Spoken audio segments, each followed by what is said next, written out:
in Chicagoland, Northwest Indiana, and Wisconsin. This is Dan Leitz with Croscom. We share your conservative and Christian values. Let us handle everything. It all starts with a call. 630-871-5500. CrosscomPublicAdjusters.com. Hey Chicagoland, Jeff from Jeff Buys Your House. The military taught me that every mission is different. You assess the situation, listen to your team, then execute a plan built around what's needed. Same with helping families sell their homes. Whether it's an inherited house, a parent needing senior living, or life's just taking you in a new direction, we don't show up with a one-size-fits-all answer. We start by listening. What's your timeline? What are you worried about? What would make this easier? Then we build a solution around your needs. No repairs or cleanout are necessary. You pick the timeline that works for you, keep your memories, and we handle everything else. Since 2007, our veteran-led team has earned hundreds of 5-star reviews by doing exactly that, listening first, and treating every family with respect. If you're ready for a no-obligation conversation, call us at 630-895-9530. That's 630-895-9530 or jeffbuysyourhouse.com. That's jeffbuysyourhouse.com.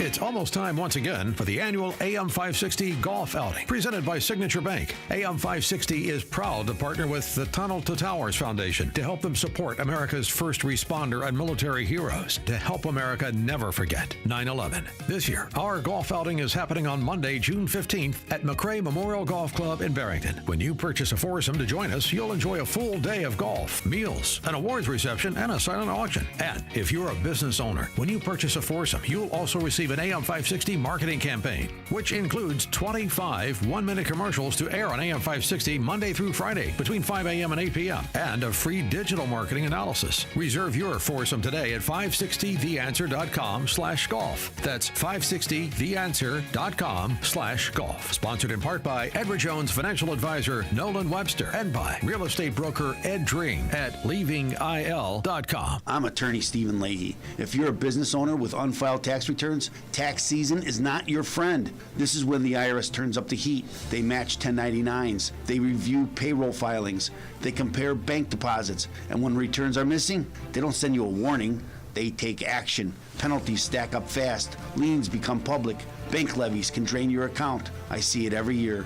Good business owners who waited too long, not because they're crooks, but because they were overwhelmed. Let me be clear, hiding makes it worse. Action makes it fixable. I help business owners get compliant, file what's missing, and negotiate from a position of strength, not fear. Don't wait for the next certified letter. Don't wait for a levy. Go to fightbacknow.com and sign up for my daily email. I'll tell you exactly what to do next, step by step. Or call me right now at 312-664-6649. Act now before the IRS acts first. Hey, business owners, is your business and money in good hands? Does your bank invest in your success? Hi, Mike Gallagher here, letting you know that when you need a relationship bank, Signature Bank makes commercial banking personal. I love these guys. Not only do they have expansive industry experience, a strong financial track record, but they're also highly capitalized for strategic growth. That's so important. That's why Signature Bank is my bank. They know what it means to grow a business by designing solutions that are right for you and only you. These are real people. They're ready to help. So reach out to my friends at Signature Bank. Make the call today, 773-467-5630, 773-467-5630, or visit them online at signaturebank.bank. That's signaturebank.bank. Your business could be Signature Bank's next success story. Go online, signaturebank.bank, member FDIC, equal housing lender. Signature Bank. Now, your official weather forecast. Today will be partly sunny and very warm with a high of 84 degrees. Expect high levels of ozone resulting in poor air quality. Tonight will be partly cloudy with a low of 54. Tomorrow will be mostly sunny, breezy, and pleasant, but not as warm with a high of 72 degrees. I'm meteorologist Jason Caterina on AM 560, The Answer. Get the latest weather, traffic, and news updates online at 560theanswer.com. Portions of the following show may be pre-recorded. Now, from the Signature Bank Studios, this is Chicago's Morning Answer with Dan Proft on AM 560, The Answer.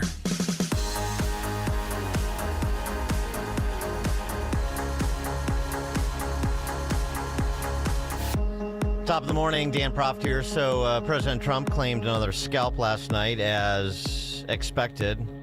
Ken Paxton defeating John Cornyn easily in that Texas runoff for the Republican nomination for Senate, ending Cornyn's more than 2 decades in the Senate. And Paxton got right to it. He needs to. But this race between Paxton and Tallarico, depending on the year, could turn out to be closer than it should be in Texas because of Paxton's ethical lapses, frankly, throughout his life and times. So it's Paxton's ethical lapses versus Tallarico's goofy leftism, and that's what Paxton got right after. My opponent is the most extreme radical the Democrats have ever nominated. He's even running a vegan campaign, whatever that is. He goes by a few names that you may all have heard of. Some people know him as Tofu Tallarico. Some people call him Six-Gender Jimmy. I like that. I've even heard some people call him James Tallarico. And others refer to him simply as Low T Tallarico. But no matter what you call him, let me tell you this. James Tallarico is a threat to everything we hold dear in this state and in this country. He's a threat to our security and our safety. He wants open borders and even said a welcome mat should be at our southern border. He's a threat to our children. He wants boys and girls sports. Gender mutilation surgery performed on kids. And when asked what he loved outside of his family and friends, you heard what Brandon Gill said. His first answer was trans kids. That's weird, and that's a radical guy. He's a threat to our prosperity and Texas economy. He said you can't be a Christian if you support the oil and gas industries. He wants to raise your taxes, and he won't do a single thing to lower costs for you and your family. And finally, he's a threat to our very way of life and our values. I mean, he's a vegan who thinks God is non-binary and that there's actually 6 biological sexes. It's hard to imagine someone more radical than that. No matter what he says or how much he raises, the reality is that James Tallarico is going to be nothing more than a Texas-based puppet for Chuck Schumer and the National Democrats. Well, that was a fair recitation of the Tallarico record, there's no question. And Tallarico offered this rejoinder on Midas Touch podcast, Leftist Podcast Network, or Mob. He really just focused on the vegan accusation. That seemed to rile Tallarico as much as he can get riled. He's sort of this, Low T Tallarico, this baby-faced assassin for the left. You know, they pick their flim-flam frontmen fairly well. We know this all too well in Chicago, don't we, Barack Obama? And, you know, I'm an 8th generation Texan. I've been eating barbecue since before Ken Paxton's first indictment. And if all they have on me is lying about me being a vegan, I feel pretty good. No, they have more than your vegan campaign, which, by the way, he did say. We brought that to you because it is so strange. And this is somebody who cloaks himself in Christianity. So this is the way that he is going to try to peddle himself to the general electorate in Texas. And as I said, depending on how the vagaries of the political climate going into this election, because Paxton is not the most dynamic guy, because he does have some ethical lapses to exploit, it's dangerous. It's a dangerous race.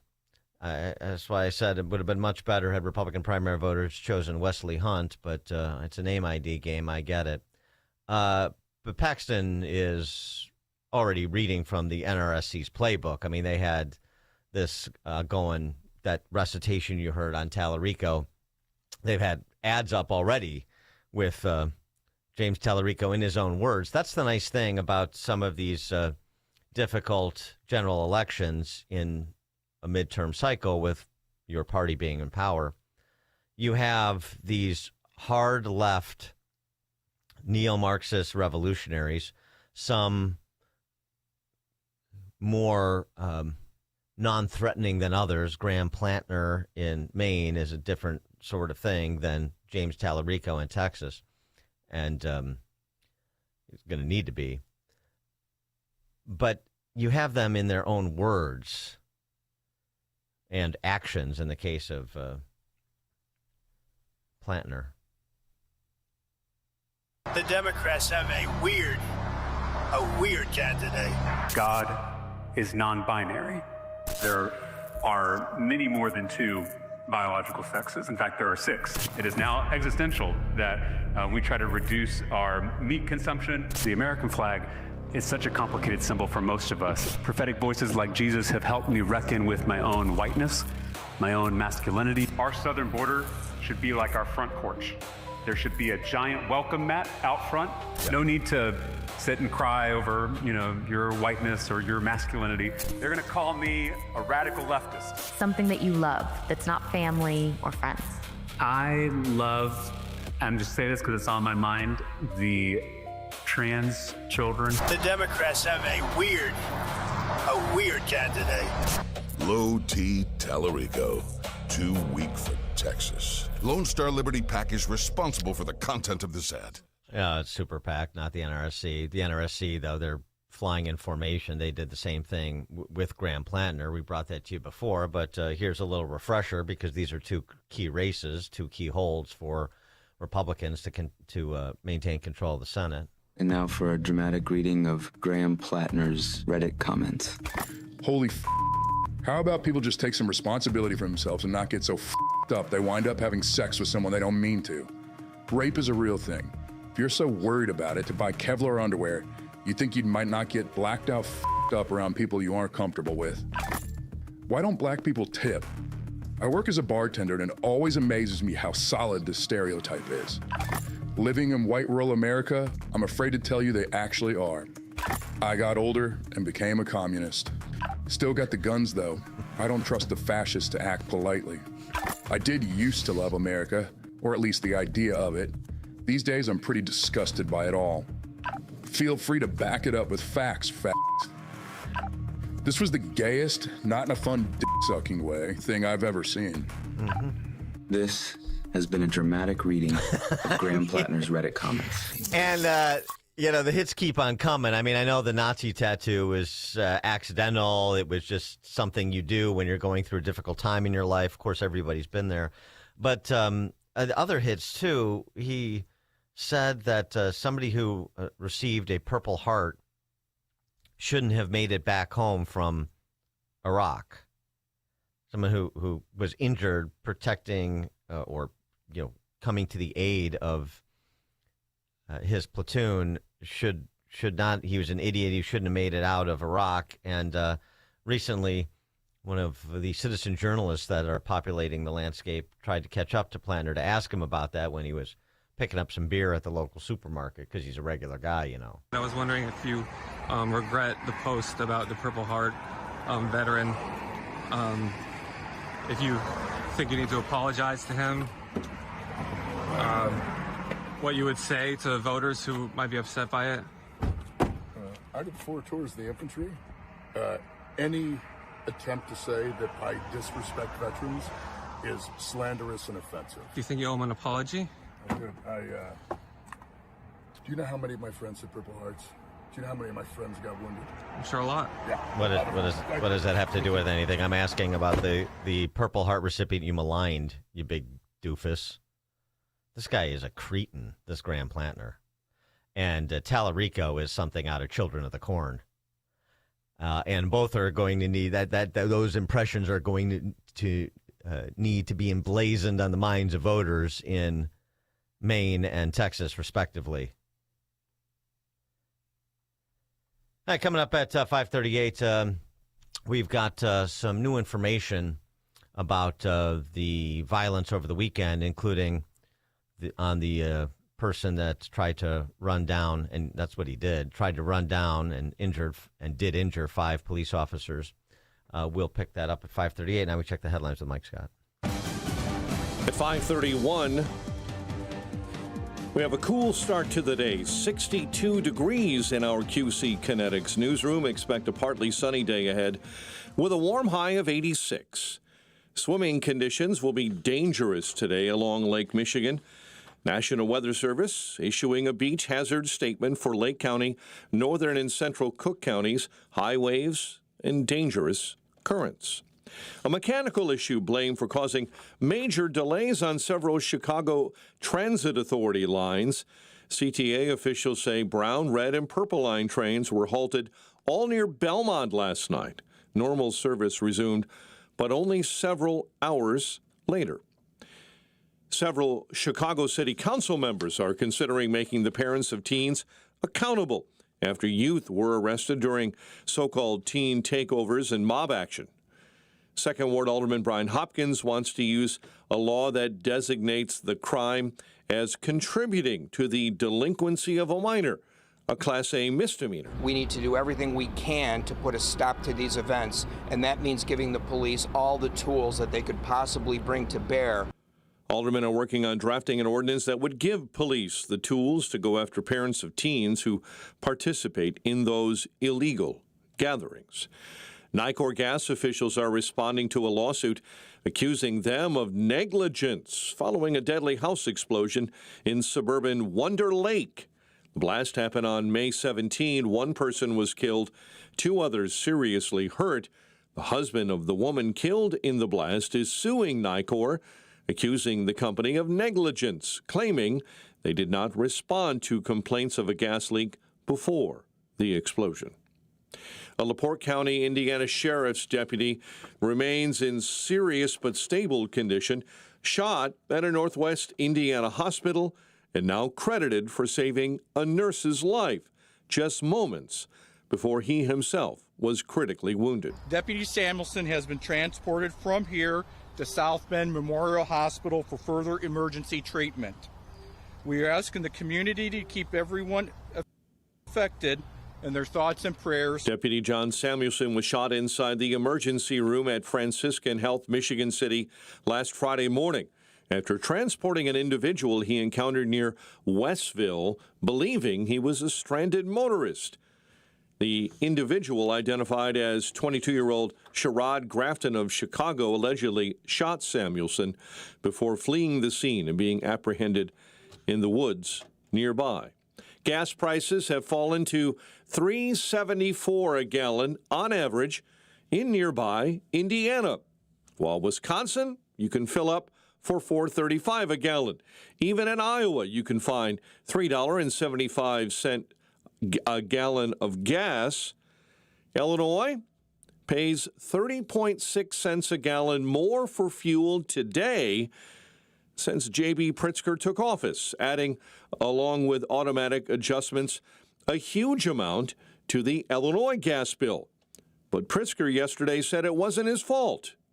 It was President Trump's. Donald Trump has added about $1.50 a gallon to every gallon of gas that you fill your tank with. It's a war of choice that's led to that. He took us into that war. He should get us out of that Pritzker war. expects the General Assembly to address the gas price issue in Springfield this week. U.S. Men's World Cup roster has been announced. One Chicago tie goalkeeper Chris Brady of the Chicago Fire. Post-high school, the Naperville North grad was developed at the Chicago Fire Academy. Cubs losing streak at 10 following a 12-1 loss to the Pirates. The White Sox got a Murakami home run late in the game, but lost in the top of the 11th, surrendering 3 in a 5-3 loss to the Twins. The news, a service of Mattress Firm, ready to upgrade to the perfect sleep setup. Let Mattress Firm's sleep experts guide you to the perfect bed at the Memorial Day sale. Top brands, unbeatable deals, Mattress Firm, where sleep is easy. Chicago's Morning Answer continues next, but we'll have a check of your morning forecast in 2 minutes. Larry Elder is tired of the media bias. Here are some of the narratives I hear when I watch CNN and BS Now, so you don't have to. Well, Donald Trump tore up the Iran deal. Again, he didn't tear up anything. He withdrew it. The other line is, Iran was not on the verge of getting a nuke. Did you watch the 60 Minutes piece 3 Sundays ago? They said they were very close. 60 Minutes. Not exactly pro-Trump. The Larry Elder Show. Weeknights at 8, right before Sean Hannity at 10 on AM 560. The Answer. Making the switch to a new communications and IT company may seem like a big ordeal, but if you're not getting the reliable support, consistent internet, and secure solutions your company needs, meet Access One, your local Chicagoland IT experts. Access One has been powering Chicago businesses with secure, reliable IT solutions for over 30 years from our headquarters right here in the West Loop. Whether it's VoIP phones, dedicated internet, managed cybersecurity, cloud backups, or 24/7 support, Access One is here for you. Serving thousands of companies from Naperville to the North Shore, Access One is Chicago-owned and Chicago-run, a trusted IT partner for law firms, clinics, tech startups to manufacturers. We'll make the switch easier than you think. Let's talk. Call 800-804-8333 or visit accessoneinc.com. Rated top 5% in customer satisfaction and a Better Business Bureau A+ rated business. That's accessoneinc.com. Tech made personal, locally. I'd like to tell you about a man named Phineas who as a child survived the Holocaust. Phineas survived because Christians hid him from the Nazis, risking everything to save his life. Today, Phineas is in his 80s. He can no longer stand on his own or even leave his home to receive medical care. And when sirens sound and missiles fall, he doesn't have the time or the strength to reach safety. But once again, Christians are helping to save his life. Through the International Fellowship of Christians and Jews, a mobile clinic brings doctors and medicine right to Phineas's doorstep, providing care that he otherwise would not receive, especially during a time of war. Phineas said, "Christians saved my life during the Holocaust, and now again, they are helping me." As Israel's Holocaust Remembrance Day approaches, remember these precious children of God by lifting them up in prayer, asking for his protection, his comfort, and his peace. Stand with Israel in prayer by visiting supportifcj.org. That's supportifcj.org. Amazon Business. Unlock smart business buying with fast, free delivery on millions of items and practical AI innovations that automate repetitive tasks. Learn more at amazonbusiness.com. Now, your official weather forecast. Today, expect partly sunny skies with very warm conditions. High temperatures will reach 84 degrees, but be aware of high levels of ozone causing poor air quality. Tonight will be partly cloudy with a low of 54. Tomorrow will bring mostly sunny skies with a pleasant breeze, and temperatures will not be as warm as today, reaching a high of 72 degrees. I'm meteorologist Jason Catarina on AM 560, The Answer. Get the latest weather, traffic, and news updates online at 560theanswer.com. Now, from the Signature Bank Studios. If you're looking for the latest news, insight into what it means, and the sharpest opinion, there's only one station in Chicago where you can turn, and it's this one. We're AM 560, The Answer.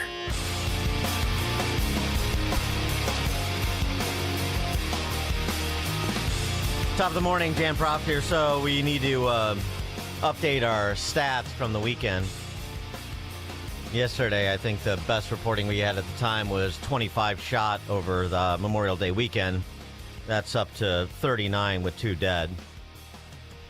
I included a mass shooting in Little Village, and we also got 3 people shot, which I guess constitutes a mass shooting, according to some definitions, regardless of the terminology. 3 people shot at, a large gathering. They're large gatherings. And teens have every right to enjoy the big city in pleasant weather. Absolutely they do. 3 people shot as Chicago police worked to disperse a large gathering in Hyde Park on Monday night, prompting a release of surveillance images of the gunman so as to enlist the public to help in identification.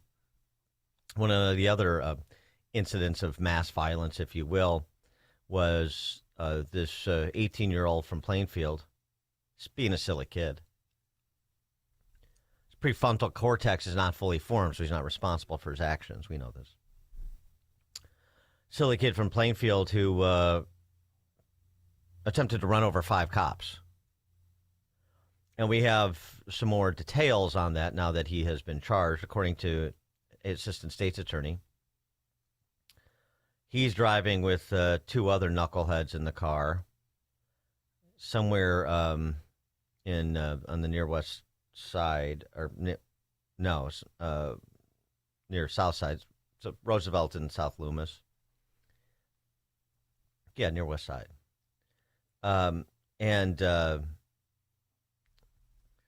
officers were on the east side of Loomis and the south side of Roosevelt. The westbound lanes of Roosevelt were blocked by marked squad cars, and their lights were on. He was driving westbound on Roosevelt. As he approached the intersection, he veered into oncoming traffic to essentially go around the setup there. A squad car with its lights and sirens activated tried to stop him from continuing. He slowed to a crawl, then accelerated and turned south onto Loomis, driving up on the curb and striking the first officer. He kept driving and struck a second officer. Then he crossed into the wrong lane and continued accelerating, striking 3 more officers before crashing into a parked squad car and then a utility pole where his car came to a stop. So this was not, again, a loss of control or an accident. This was purposeful. They also found, by the way, MAC-10 with an extended magazine in his front waistband when he was removed from the vehicle. So now he's been charged with 5 counts of attempted murder, aggravated possession of a weapon, and 5 counts of aggravated battery with a deadly weapon. And lo and behold, shock of all shocks, since he apparently does not have any criminal convictions, he has been detained pending trial. Hooray. So what is to be done? You heard Mike Scott reporting about, we're going to Brian Hopkins, alderhuman Brian Hopkins. We should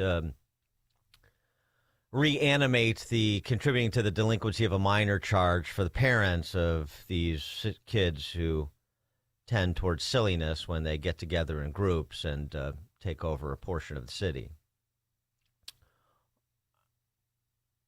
Well, we know that that's not going to happen, not with this mayor and this city council. Ray Lopez was on Fox and Friends yesterday talking about this. Mayor Johnson does not know what the meaning of the word consequences. And despite his rhetoric, despite his postings on X and other social media platforms, he has no intention of ever holding either these teens, these young adults, or their parents accountable for their actions, even when they try to kill 5 officers using a car, as we saw this weekend. Sadly, what we know is this, is that the mayor has espoused that law enforcement is a sickness. He has said you can never arrest your way out of issues in neighborhoods to solve crimes. And that message reverberates with these teens who are now erupting in neighborhoods all across Chicago, trying to become social media famous at the behest of the mayor who supports their antics. That is basically the mayor's position. There's no question about it. Again, please use the proper terminology. Let's not go around demonizing kids. I mean, to refer to children as like baby Al Capones is not appropriate. No, that's not appropriate. We're not talking about mob actions. I didn't say that.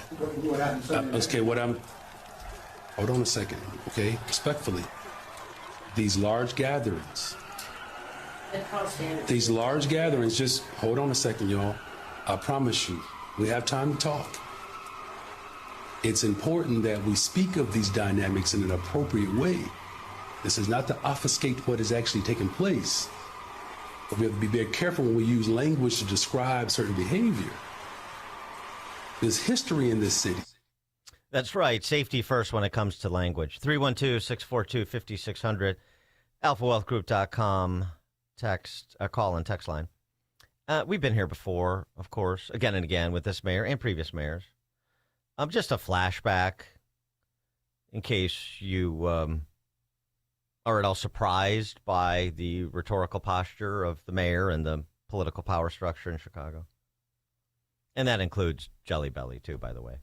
And I know somehow in the minds of the left voter in Illinois, they've been able to separate Jelly Belly from JB, from BJ when it comes to the disintegration of the city. But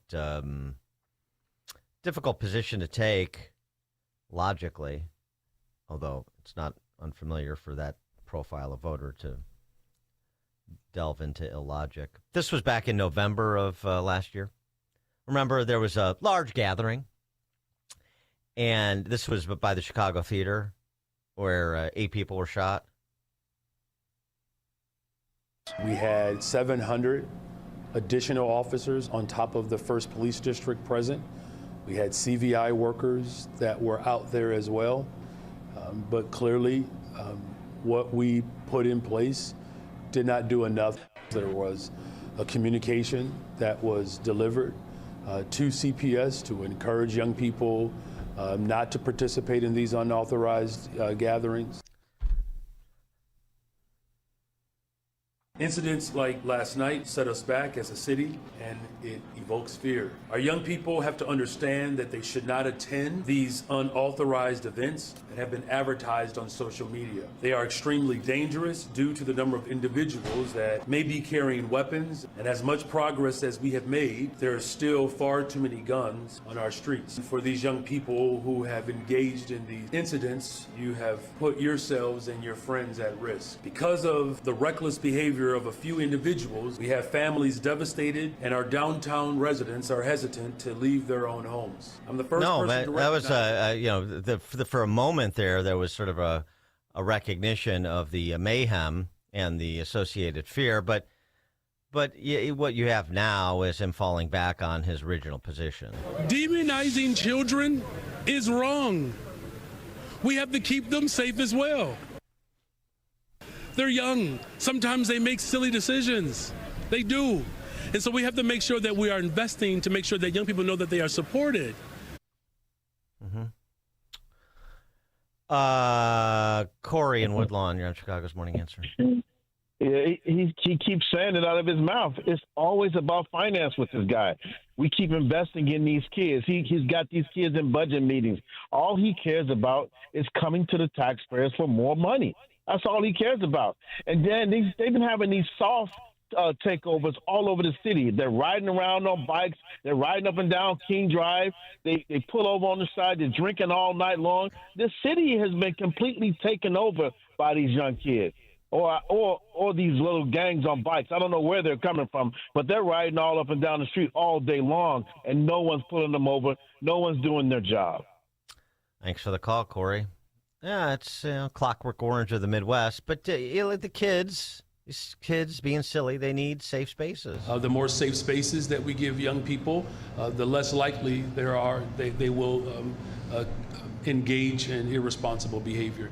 So I'm calling on all the folks of the city of Chicago to continue to work with my administration, to work with our state legislature, our city council, our business community, to wrap our arms around young people, to show up in a very intentional way to make sure that they have opportunities.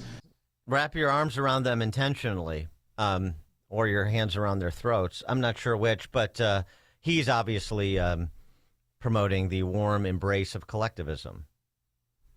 How's it going? George in Naperville. Yes, is the Italian Defamation League going to go after the mayor for calling those kids Little Al Capones? I mean, he was called Big Al. He was an icon of that city. Well, I guess to some, I wouldn't call him iconic. And I think he was referring to people calling these kids Baby Capones or whatever. Although, isn't there a rapper with a name like that? Anyway. Yeah, you got to make sure you use the proper verbiage when referring to these kids. They don't want to be in the business of demonization. That's the worst thing we can do. That's what we really need to guard against, is the demonization of people that are committing acts of crime. Large gatherings. Something Clay Travis said, though, so annoying. He posted on X, 5 people were shot in Chicago over the weekend, and a teenager hit 5 cops with his car. Yeah, we know. This is all a choice from the idiot mayor and idiot governor. Let President Trump end the violence. Chicago deserves much better. Chicago deserves much better. Is that right? Man, it's just, I don't like pandering erstwhile conservative talkers who pander like a politician. And that's what that is. Chicago deserves better.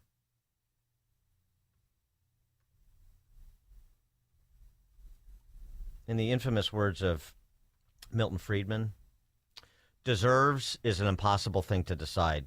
No one deserves anything. Thank God we don't get what we deserve. Yeah. Does Chicago not deserve this? The good people of Chicago don't deserve what's happening? Do the same good people who don't deserve this elect Brandon Johnson, Lori Lightfoot, Rahm Emanuel, Richie Daley, J.B. Pritzker, Kwame Raoul, Ali G., Michael Frericks, Susanna Mendoza,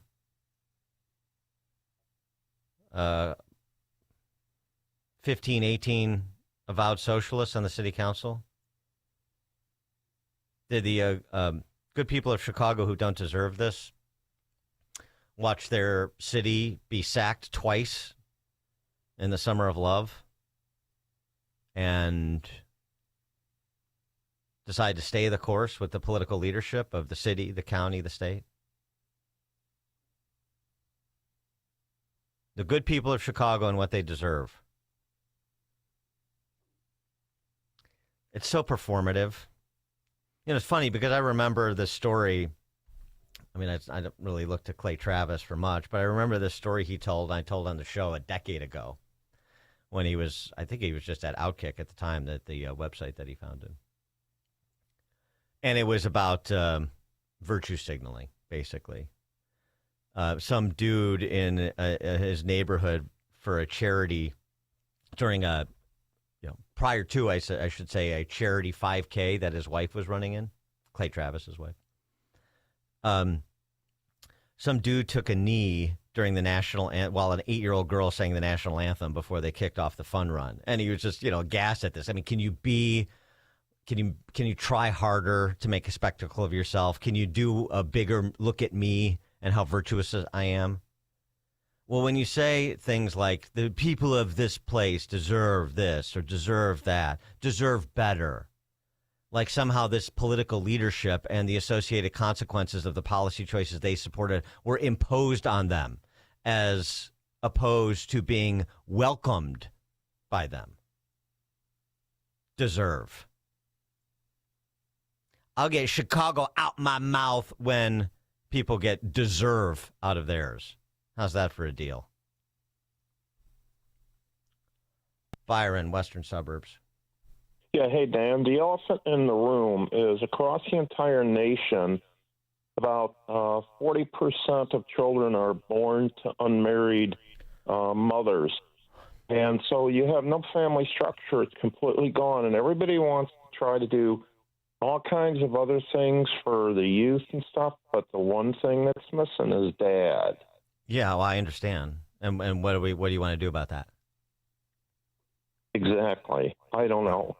Yeah, I know. That's the rub, isn't it? Thanks for the call, Byron. I mean, you can change the incentives. You can hold men responsible and women for their children. And I don't just mean with respect to teen takeovers. I mean, categorically. I mean, there's things we can do with respect to transfer programs. The benefits programs are being frauded in 7 ways from Sunday. With respect to financial obligations. But, you have a cultural problem that is not easily fixed by passing an ordinance. So you have to deal with the consequences of our cultural descent over the last 60 years in particular, and start climbing your way back. But you have to say, well, what are we going to do to the civilizing institutions? How are we going to change them to change the culture? Schools, for starters. But the good people of Chicago and Illinois, Chicagoland at least, don't want to have that conversation. They're not prepared for it. They can't stomach what is required. The good people who deserve better. Yeah. Miro, Northwest Side. Thank you. I do not like this word invest being used by politicians. Invest is for Wall Street. What you mean is take my tax dollars against my will and spend them on someone else's children. Last point. There's no we here when it comes to the children. I did not have sex with any of those women that made those children. The responsibility of those children is the man and woman that made those children, and hopefully they were married at the time. Thank you. Thanks, Merrill. Dan Proft, Chicago's Morning Answer. Before you see it on TV, share it on Facebook, or read about it in the paper. Hear it here first. This is Chicago's Morning Answer on AM 560. The Answer. Sign up for the AM 560 Answer Advantage to get early alerts on event ticket sales, special discounts, and contest opportunities. Sign up today at 560theanswer.com/advantage.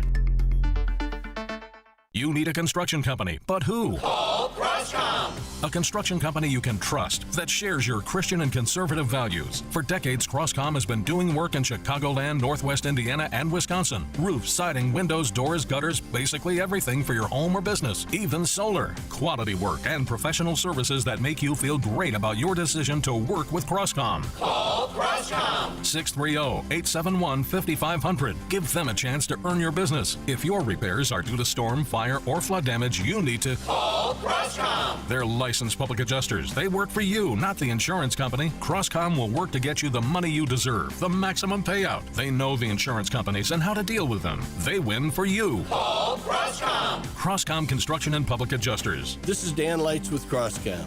You can trust us with your home or business for high quality work and fair prices. It's the only way we do business. 630-871-5500. CroscomPublicAdjusters.com. AM 560. The Answer. Something else I wanted to add to our conversation there about the societal ills and the cultural degradation from Bob Woodson, the late, great Bob Woodson. A piece in the Wall Street Journal, Jason Riley did. It was very good. One of the things that Bob Woodson said, these researchers take their notebooks into low-income communities and tally how many people are on drugs and in prison, how many young girls are pregnant, how many youths have dropped out of school. They do not look for models of success. Families that, in spite of similar circumstances, have raised children who have refused the lures of drugs and gangs, who have stayed in school, who have not had babies out of wedlock. Yes, right. A society begets what it extols. Look for models of success. Tell the stories of success. Highlight, elevate the stories of success the way that Bob Woodson did, and you'll get replication. Coming up at 6:06, let's have a little fun and test your memories. An incident, an event, a comment that for you represented peak woke in the last decade. 6:06, it's now 6 o'clock at AM 560. Bill Cassidy, Thomas Massie, now John Cornyn. I'm Dave Anthony, Fox News. A third Republican lawmaker primaried out by a Trump-backed challenger in 10 days. I trust the voters of Texas, and they've made their decision, and I must respect it. Senator John Cornyn lost the Republican primary runoff in Texas by almost 28 points, a week after the president endorsed Ken Paxton, the state attorney general. Texas will be the radical left's #1 priority. But if there's one thing I know about Texans, is that we're not going to let them take it. Paxton will face Democrat James Tallarico in November. In Democrat runoffs in Texas, Congressman Al Green lost in a redrawn House district to fellow Congressman Christian Menefee. Green's a longtime Trump critic who was removed from the State of the Union address for protesting the president's speech. And controversial Democratic candidate Maureen Galindo lost her primary runoff to Johnny Garcia in the 35th Congressional District. Galindo was accused of anti-Semitism for floating a plan to imprison, quote, American Zionists at an ICE detention center. Fox's Madeline Rivera. President Trump will gather with his cabinet later this morning as the negotiations continue trying to work out a deal to end the Iran conflict as Israel keeps going after Iran-backed militants, killing the leader of Hamas's armed wing in Gaza days after killing his predecessor, as Israeli forces also keep targeting Hezbollah in Lebanon. Iran hopes the broader ceasefire will undermine the current efforts between Israel and Lebanon aimed at weakening Hezbollah. Overnight, the IDF launched a series of airstrikes in southern Lebanon as ground forces are advancing deeper into Hezbollah territory. As Fox's Trey Yingst in Tel Aviv. 9 people still unaccounted for at a Washington State paper mill where a giant chemical tank imploded, sending corrosive liquid gushing. Due to the instability of the site, some areas remain inaccessible at this time. Longview Fire Battalion Captain Matt Amos. In addition to the 9 missing, 1 person killed, 9 injured. America's sunrise in Chicago. 62 degrees at 6:02. I'm Mike Scott in the QC Kinetics newsroom. Swimming conditions dangerous along the coastline of Lake Michigan today. There is a beach hazards warning out. Several Chicago City Council members are considering making parents of teens accountable after youth were arrested during so-called teen takeovers. Second Ward Alderman Brian Hopkins wants a new law designating the crime as contributing to the delinquency of a minor, a Class A misdemeanor. It's their voters that are calling them and demanding something be done. Hopkins says aldermen are working on drafting an ordinance. 1 person is dead, 2 others hurt after a crash in the northwest suburbs. Police say the 2-vehicle accident happened yesterday at Algonquin Road and Magnolia in Rolling Meadows. 1 person was dead at the scene. Gas prices have fallen to $3.74 a gallon on average in nearby Indiana. Even in Iowa, $3.75 a gallon for gas. However, here in the Chicago area, gas prices over $5 a gallon, and Illinoisans pay 30.6 cents a gallon more for fuel since J.B. Pritzker took office from his tax increases, along with mandatory automatic adjustments. Pritzker yesterday saying it wasn't his fault, it was President Trump's. I think we have enough here so that we could make some sort of pause, but I think that's something the legislature is going to consider over the coming week. So Pritzker yesterday conceded the General Assembly needs to consider addressing the gas price issue in the next week, and did hint, as you heard, the road fund does have enough funding to sustain current projects. A retired firefighter from Rogers Park, who was born in Romania, has climbed more than a dozen mountains, and despite being in his mid-70s, it seems he's not reached the top of the mountain yet. In Des Plaines last night, Wally Sturbu was praised for accomplishing a feat most can only dream of, climbing the 7 tallest peaks on each of the world's 7 continents. You can do it. If you put your mind together, you train hard, and you got a dream. The 75-year-old retired Chicago firefighter spent 27 years with CFD and was honored at the Romanian Heritage Center last night. Cubs lost to the Pirates 12-1. White Sox surrender 3 in the top of the 11th and a tough loss to the Twins 5-3. The news is a service of the AM 560 Advantage. Join today at 560theanswer.com/join. A check of the roads in 2 minutes on AM 560. It's almost time for AM 560's annual golf outing, presented by Signature Bank. AM 560 is proud to partner with the Tunnel to Towers Foundation as they support America's first responder and military heroes to help America never forget 9/11. It's all happening on Monday, June 15th at McRae Memorial Golf Club in Barrington. Enjoy a full day of golf, meals, an awards reception, and a silent auction. Reserve your foursome today at 560theanswer.com/golf. Sponsored in part by Edward Jones Financial Advisor Nolan Webster and by real estate broker Ed Ed Dring at leavingil.com. WIND, Chicago. Gain insight into building strong marriages and raising godly children with Focus on the Family with Jim Daly each weekday at 11:30 a.m. on our sister station, AM 1160. Hope for your life. For months, you've been hearing ads about Virago immune support. I have to tell you, this stuff is for real. I had an occasion to not be feeling well on a remote broadcast. I took it, and it is the real deal. And the stronger your immune system, the stronger your body defends against diseases, viruses, and everything else. That's why Dr. Huber created Virago, a liquid immune booster supplement. You take it daily. It's a blend of 23 nutraceuticals working in synergy to maximize effects and boost your immune system. It's the nutraceutical cocktail for an immune system, antiviral, anti-inflammatory, antioxidant. Virago even protects your heart, your kidneys, your liver, all in a unique liquid supplement for better absorption. Do yourself and your spouse a favor. Order a bottle of Virago today online at myvirago.com. That's myvirago.com. Use coupon code IMMUNE to save 30%. Maha and Virago, making America healthy again. If you want unlimited talk, text, and data on a crazy fast network, Big Wireless will sell it to you right now for as little as $70 a month. Or you can buy it from Pure Talk for half of that.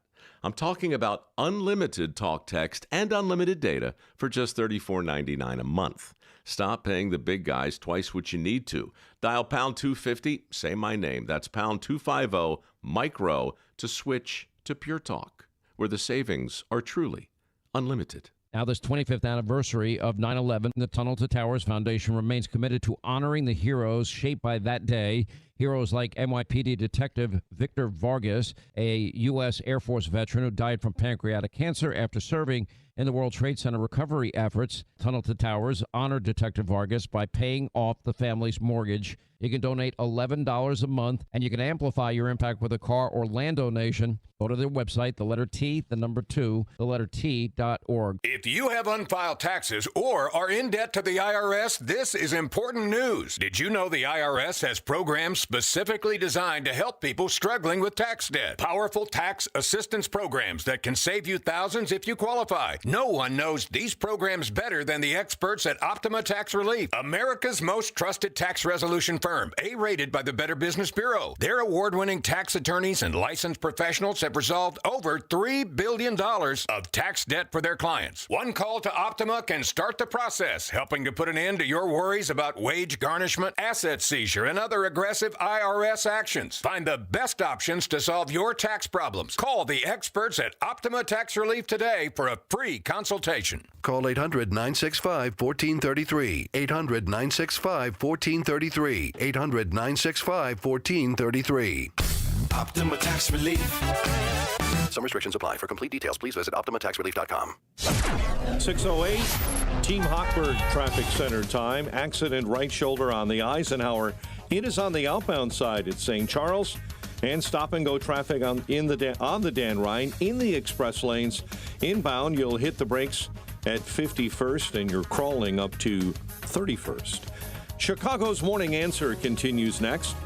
But first, a check of your forecast in our Air Right Heating and Cooling Weather Center. Today, expect partly sunny skies with very warm conditions. High temperatures will reach 84 degrees, but be aware of high levels of ozone causing poor air quality. Tonight will be partly cloudy with a low of 54. Tomorrow will bring mostly sunny skies with a pleasant breeze, and temperatures will not be as warm as today, reaching a high of 72 degrees. I'm meteorologist Jason Caterina on AM 560, The Answer. Get the latest weather, traffic, and news updates online at 560theanswer.com. Now, from the Signature Bank Studios, this is Chicago's Morning Answer with Dan Proft on AM 560. The Answer.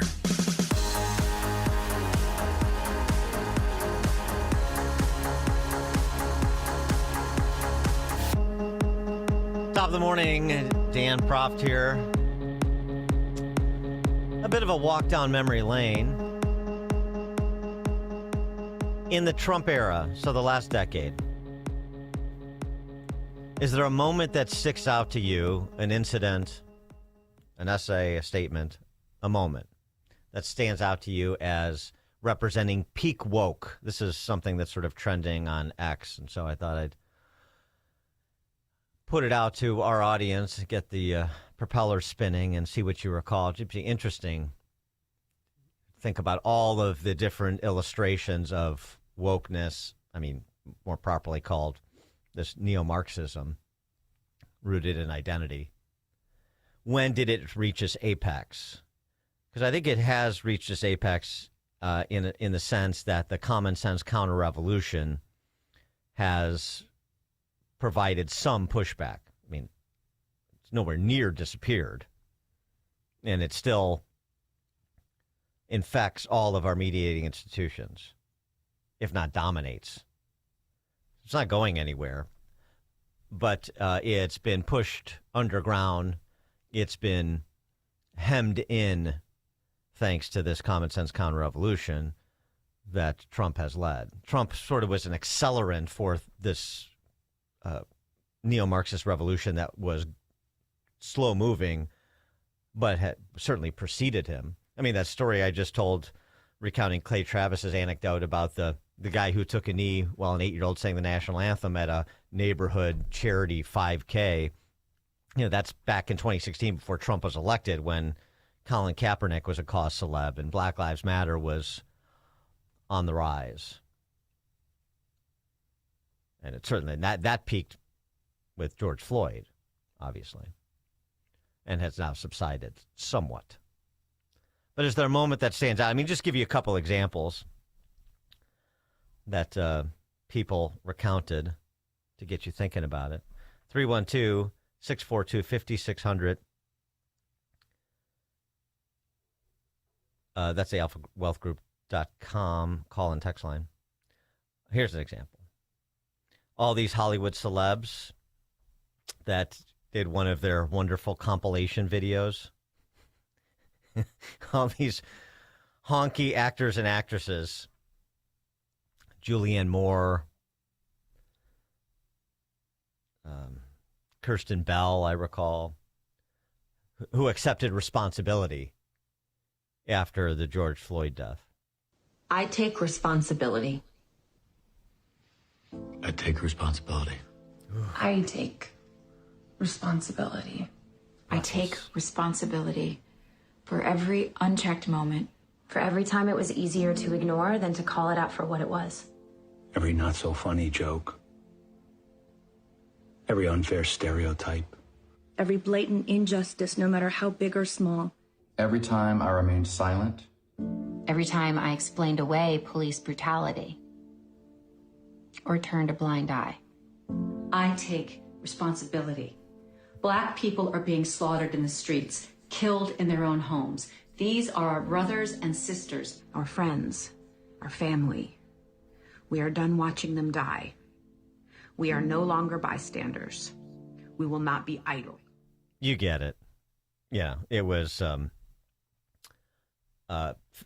one of those things that helped to fuel the ignorance that dominated. But was that the peak? Is that an example of peak wokeness? By the way, just as an aside, there was a 2022 survey that asked Americans this question: if you had to guess how many unarmed black men were killed by police in 2022, 4 years ago, the answers wouldn't change much, I suspect, if you did the same thing today. 2022 survey, if you had to guess how many unarmed black men were killed by police in 2021, the year prior. Among those who identified as very liberal, 40% guessed 1,000 or more. 82% guessed 100 or more. Unarmed black men killed by police. Among the very conservative, self-identified, 16% guessed 1,000 or more. 44%, almost half, guessed 100 or more among the very conservative. Very conservative are much better informed, but that's, only against the extreme left, which is a fairly low bar. 82% of very liberal, 100 or more. 44% of very conservative, 100 or more. 40% of very liberal, 1,000 or more unarmed black men killed by police, slaughtered in the streets, like you heard from that Hollywood crew, which included like Stanley Tucci, Deborah Messing, some named celebrities in there. The actual number in 2021 was 11. And that's 11 more than I would want, obviously. But then you have to actually get into the circumstances of those 11 cases. But if you don't have any sense of the proportion of the problem, then it's very difficult to offer a proportional response to it, isn't it? Okay, here's another one. Building up to my favorite. Peak Woke. This is Blues Clues. The Blues Clues drag parade. Time for a pride parade. Families marching one by one, hurrah, hurrah. Families marching one by one, hurrah, hurrah. This family has two mommies. They love each other so proudly, and they all go marching in the big parade. Families marching two by two, hurrah, hurrah. Families marching two by two, hurrah, hurrah. This family has two daddies. They love each other so proudly, and they all go marching in the big parade. Come on, friends. Families marching 3 by 3, hurrah. Sing along. Hurrah. Families marching 3 by 3, Trumples. hurrah, hurrah. These papas are non-binary. They love each other so proudly, and they all go marching in the big parade. Hooray! How about the polycule? Families marching 4 by 4. There hurrah, it is. Hurrah! Families marching 4 by 4. Hurrah! Hurrah! Trans members of this family all love each other so proudly, and they all go marching in the big parade.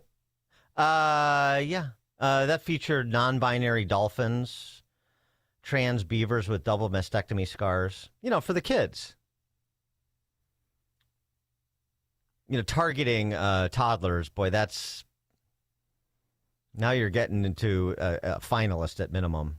And it wasn't the only one. There's a cartoon called Arthur. And Arthur and Buster, the two characters, they took on racism. Time for a pride parade. Families marching No. Okay. This one. Did you see that video? Yeah, I just watched it. It was awful. I can't believe someone would be hurt like that just because they're black. Racism is so unfair. No one should ever judge someone by the color of their skin. But how could it happen here, in Elwood City, right outside the Sugar Bowl? Buster, it happens everywhere. I was talking to Mrs. McGrady the other day. She said there's a really long history of black people not being treated fairly in this country. It has to stop. We have to do something. Yeah. Why does this keep happening, Mrs. McGrady? Well, racism is like a disease. If you don't treat it, it's just going to get worse. Wait, if racism is a disease, can I get it? Buster, don't worry. This isn't about you. Actually, it is. It's about all of us. It's not enough to just say, I'm not racist. It's not my problem. We have to actively fight against racism. Yeah, I got to indoctrinate the kids with the quote-unquote anti-racism. That was all the rage just a few years ago. Robin DiAngelo's White Fragility, Ibram Kendi, all these race hustlers, black, white, and other. Peak Woke, the height of unfiltered neo-Marxism. 312-642-5600, alphawealthgroup.com. Call and text line if you have an offering. Text from 815. My enlightenment began when I had to start researching all the companies that were pouring money into BLM. I was then off and running, canceling subscriptions and stopping purchases. Okay. Yeah. Dennis in Crystal Lake. Dan, yes. you killed me. One of my favorite movies of all time. I will never be able to watch without either thinking about that trans garbage, Stalag 17. You remember when they were dancing around on Christmas Eve and Harry and the animal? had straw in their hair, looking like transvestites themselves. Well, I mean, I don't know. Exact same music. Exact same music. I don't actually. Stalag 17 is a great movie, but I didn't remember that music, the big parade being in Stalag 17. I'm sorry to hear that. Yeah, it was. They were dancing around the tree, and that's when William Holden figured out the light. Saw the light, and he knew Peter Graves was tying it up there for Schultz, and that was the song they were dancing to. Yeah. Okay. All right. Well, so, hey, don't blame me. Blame Blue's Clues and neo-Marxist revolutionaries behind so much of our entertainment. I got one more. This is a favorite. It's a favorite because of what happened subsequently, as much as this particular performance. This is Omaha, Nebraska. So the location matters, too, as to the question of, was this peak? Was this the apex or the nadir, depending on how you want to look at it? Omaha, Nebraska, councilwoman Michaela Kavanaugh on trans people. Trans people belong here. We need trans people. We love trans people. That's what they're saying out there. They're standing in a circle in the rotunda saying that. Speaking in council chambers. Over and over again. Trans people belong here. We need trans people. We love trans people. Trans people belong here. We need trans people. We love trans people. Trans people belong here. We need trans people. We love trans people. Trans people belong here. We need trans people. We love trans people. Trans people belong here. We need trans people. We love trans people. She's trans skipping. people belong here. We need trans people. We love trans people. Trans people Getting worked belong up. here. We need trans people. We love trans people. Trans people belong here. We need trans people. We love trans people. Trans people belong here. We need trans people. We love trans people. Trans people belong here. We need trans people. We love trans people. Trans people belong here. We need trans people. Everybody. We love trans people. Trans people belong here. We need trans people. We love trans people. Trans people belong here. We need trans people. We love trans people. Trans people belong here. We need trans people. We love trans people. Trans people belong here. We need trans people. We love trans people. Trans people belong here. We need trans people. We love trans people. Trans people belong here. We need trans people. We love trans people. Trans people belong here. We need trans people. We love trans people. Trans people belong here. We need trans people. We love trans people. Trans people belong here. We need trans people. We love trans people. Trans people belong here. We need trans people. We love trans people. Trans people belong here. We need trans people. We love trans people. Trans people belong here. We need trans people. We love trans people. Trans people belong here. We need trans people. We love trans people. Trans people belong here. We need trans people. We love trans people. Trans people belong here. We need trans people. We love trans people. Trans people belong here. We need trans people. We love trans people. Trans people belong here. We need trans people. We love trans people. You matter. You matter. And I am fighting for you. And I will not stop. I will not stop today. I will not stop tomorrow. You are loved. You matter. You belong here. Was that the longest 2.5 minutes of your life?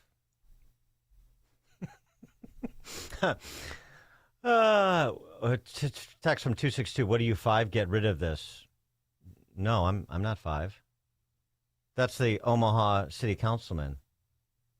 Oh, and by the way, Michaela Kavanaugh is now a state senator in Nebraska. So what are you, 5? Have you learned nothing since people actually finally started tuning in the era of Trump to this neo-Marxist revolution I've been talking about for 25 years. At least. Longer than that. Keep forgetting how old I am. It's funny, and it's crazy, and it's intolerable, and it's serious business. Yeah, I think this person is a little off center? Yeah.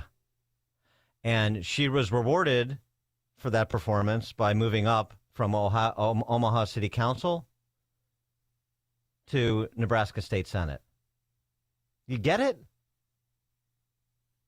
You picking up what I'm laying down now? Especially if you live in Illinois. Been paying attention all this time? Or did it just, you woke up one day and what happened? We deserve better.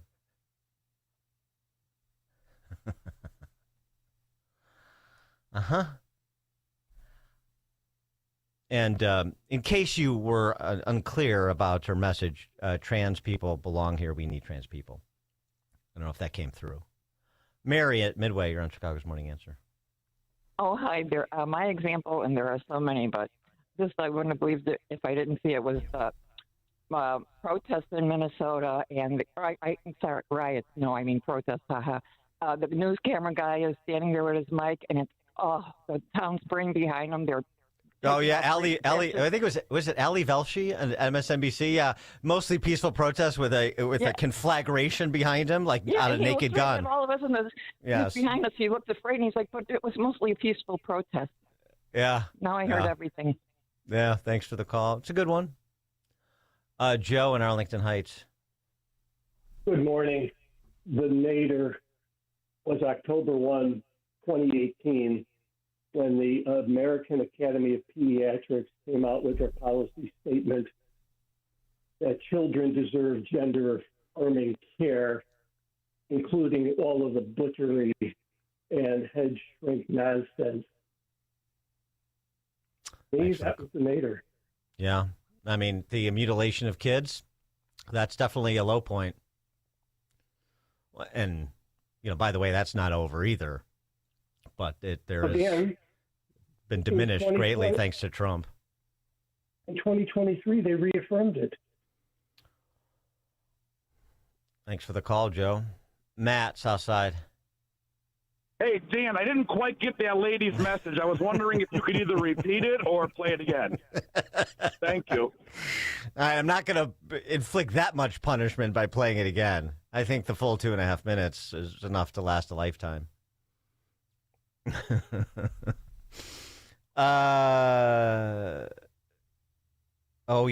That's a good reference. 312. She related to that librarian in Downers Grove.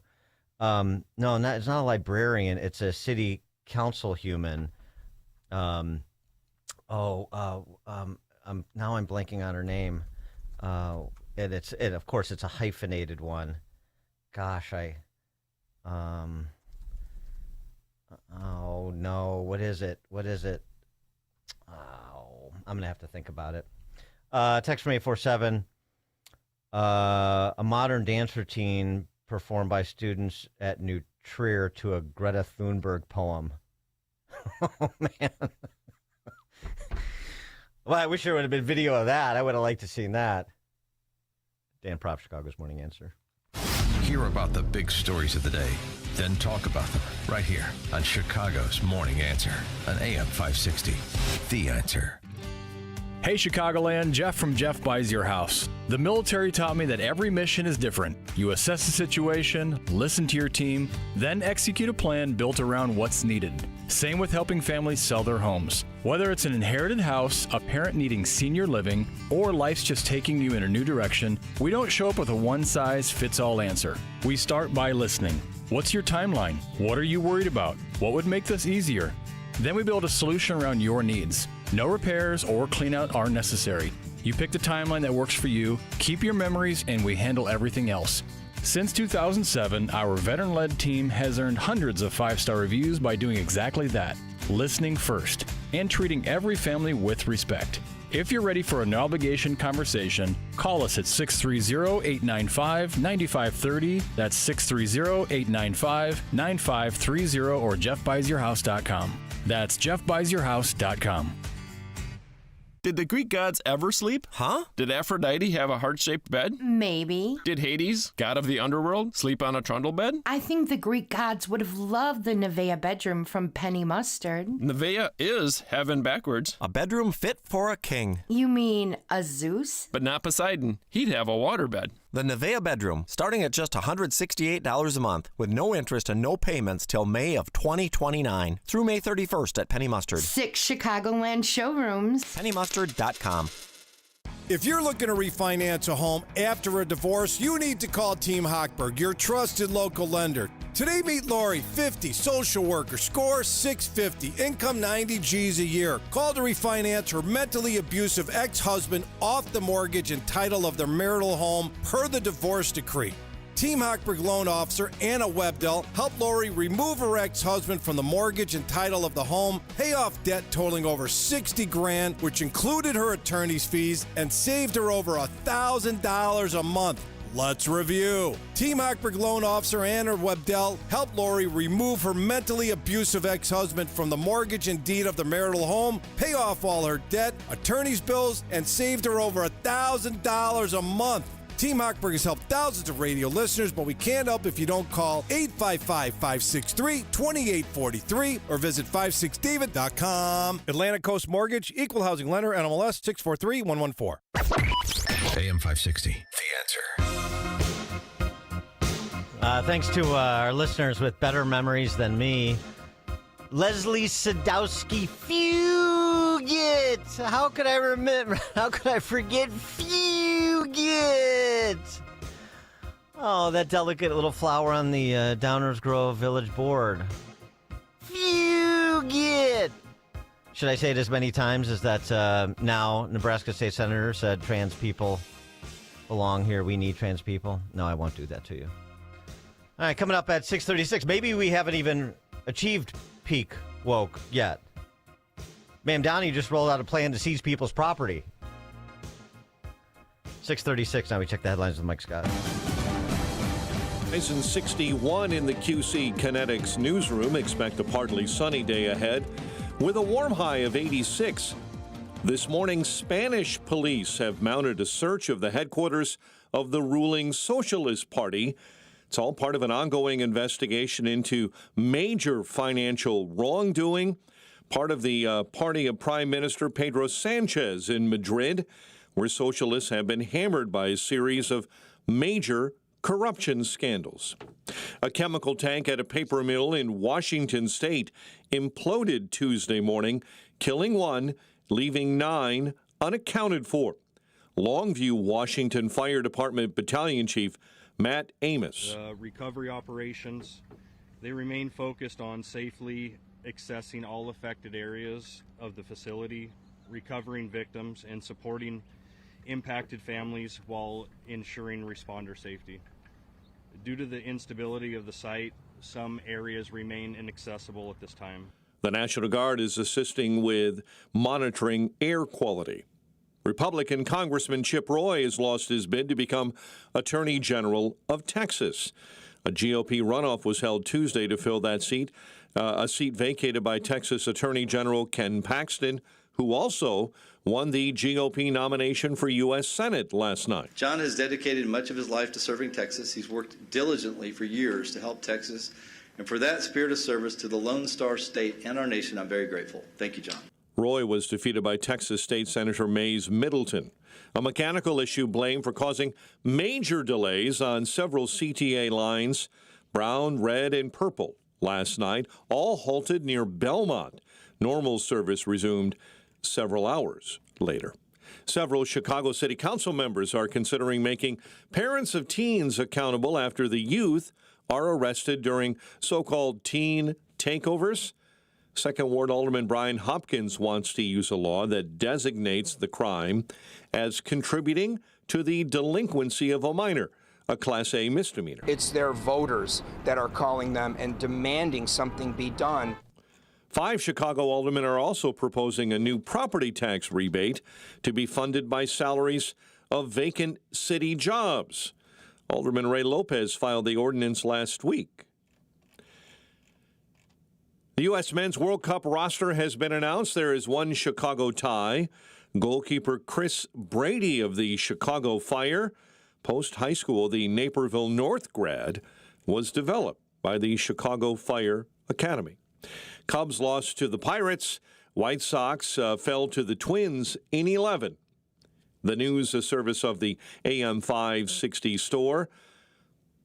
T-shirts, hoodies, and more from your favorite AM 560 brands like Proft University and The Sean Thompson Show. A check of the roads comes your way in 2 minutes on AM 560, The Answer. Scott Jennings thinks Iran is oblivious. According to Iranian state TV, they want 3 things: U.S. war reparations, recognition of its sovereignty over the Strait of Hormuz, and an end to American sanctions. Those first 2 are clearly non-starters, and the third is only possible if Iran gives up its nuclear program, which so far it has resisted. The Scott Jennings Show, weekdays at noon, right before Hugh Hewitt at 2 on AM 560. The Answer. Hey, this is Sean Thompson. You know, most of us spend our entire lives in the paycheck mode. You work, you get 30% taken from the G, you pay your bills, repeat and rinse. And that's how time goes by. Then all of a sudden you're old. Retirement hits. Suddenly, you're the one who has to figure out your paycheck that isn't there anymore. Markets are bumpy, prices are up, things can get stressful real fast. That's why having a real income plan matters.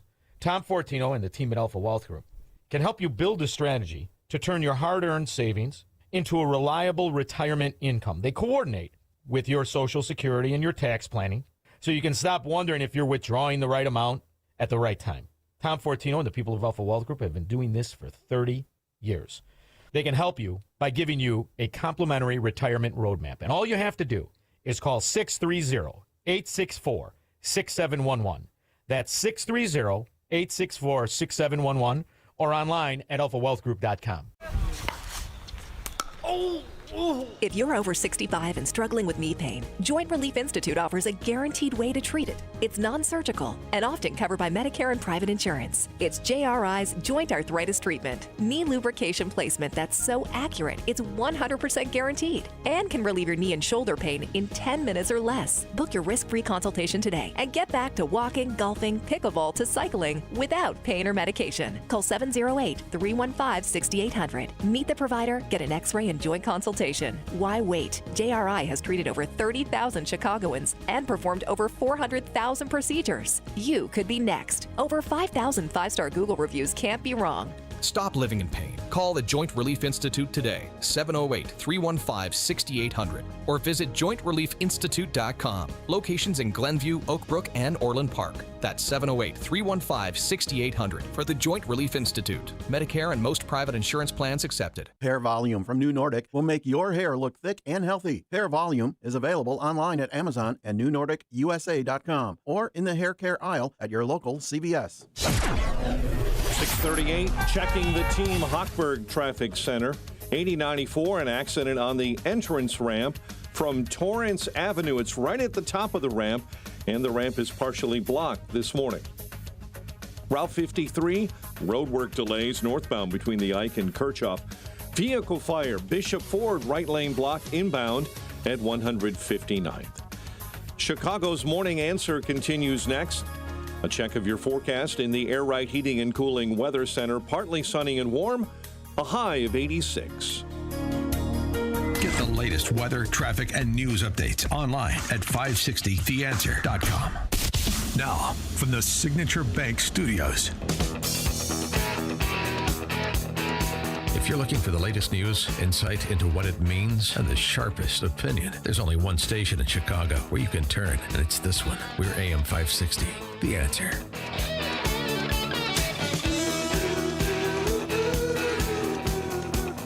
Top of the morning, Dan Proft here, and it's a race to see who can exile their productive people the fastest.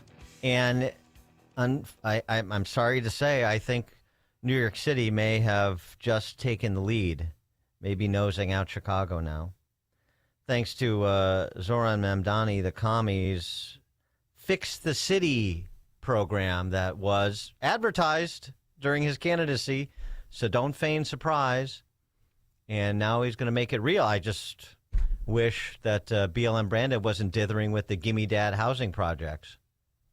We're waiting.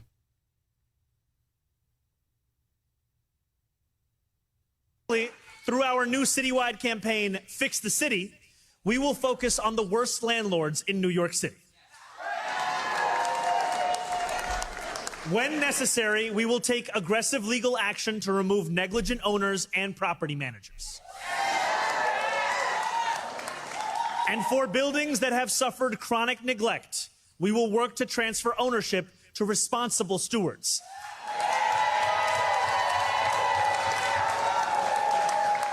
Stewards that include community land trusts, nonprofits,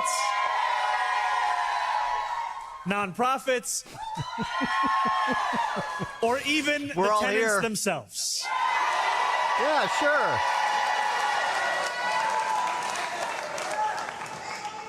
The third core plank of our plan is years overdue. We will deliver the transformative investments that public housing has long needed but not received.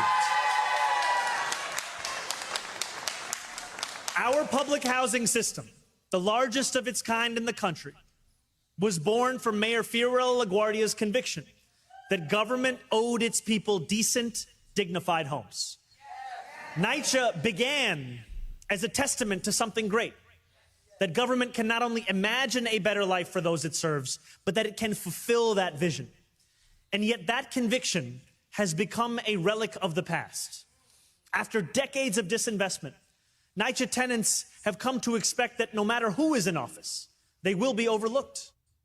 And not anymore. Not only are they not going to be overlooked, they're going to be living in Ken Griffin's pied a terre.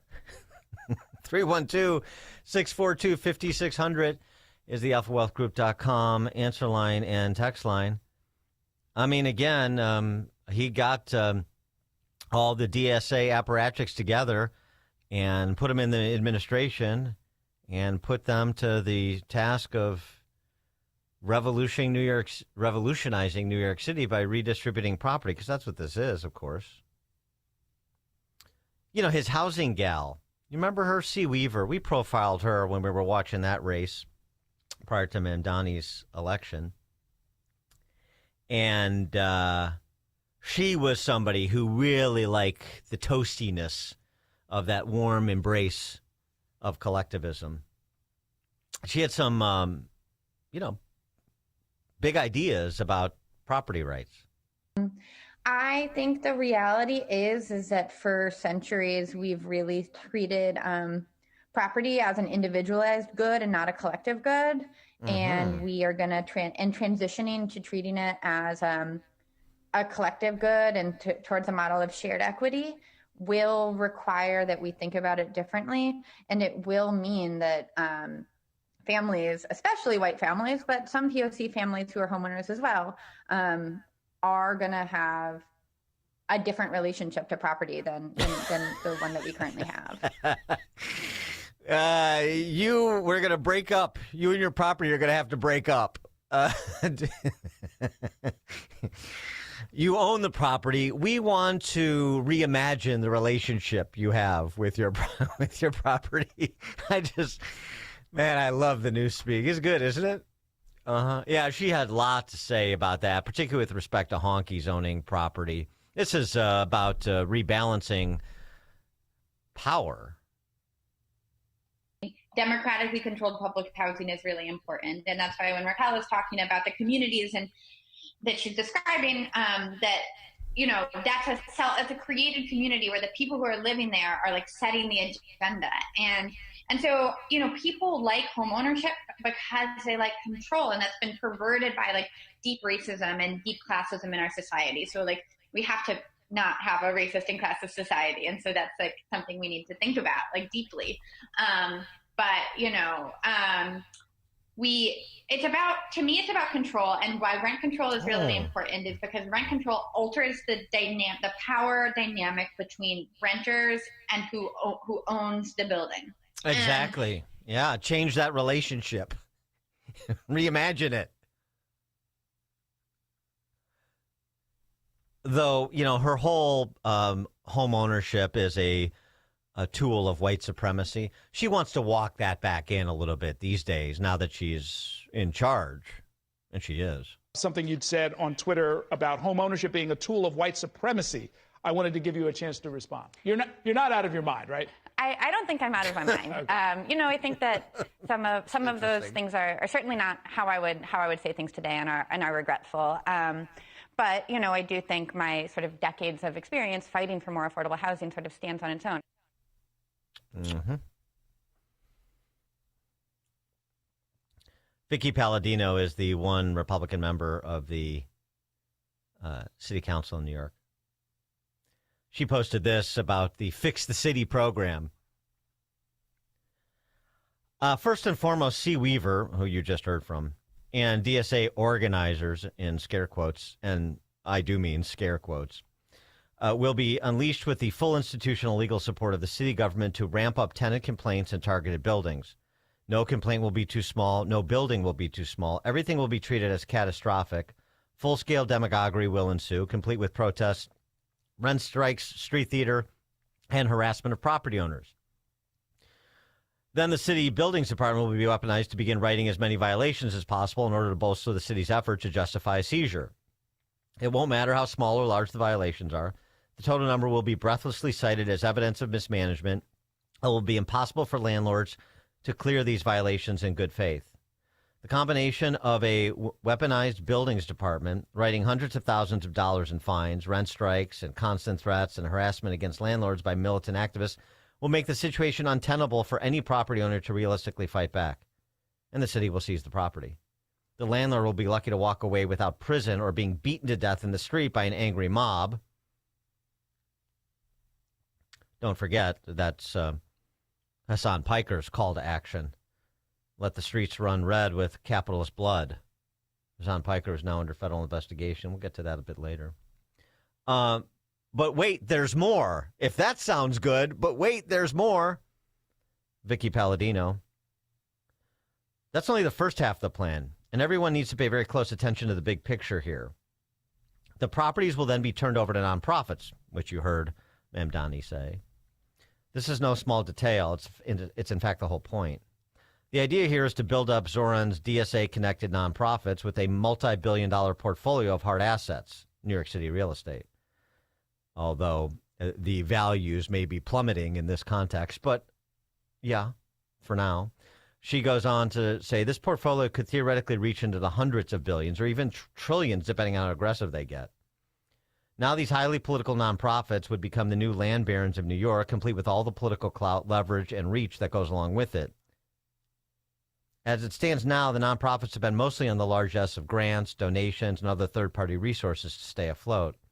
They are lavishly funded, of course, as we know, and many do hold significant assets, but it would all pale in comparison to simply handing them the keys to a New York City real estate empire, courtesy of Zoran Mamdani and the DSA. That's the game plan. I think she's right. And if you don't think that's the game plan in every big city with one of these neo-Marxist revolutionaries as the mayor, then you're still not paying enough attention. That's what, BLM Brandon wants to do that too. And the gimme that public housing gambit, the $1 billion that he borrowed to move that project. It just, Mamdani is just moving with more alacrity than BLM Brandon is. Perhaps he's, a more competent communist. But the philosophy, the desired approach is the same. What do you think Karen Bass was doing with 40,000 government housing units for the quote-unquote homeless in L.A.?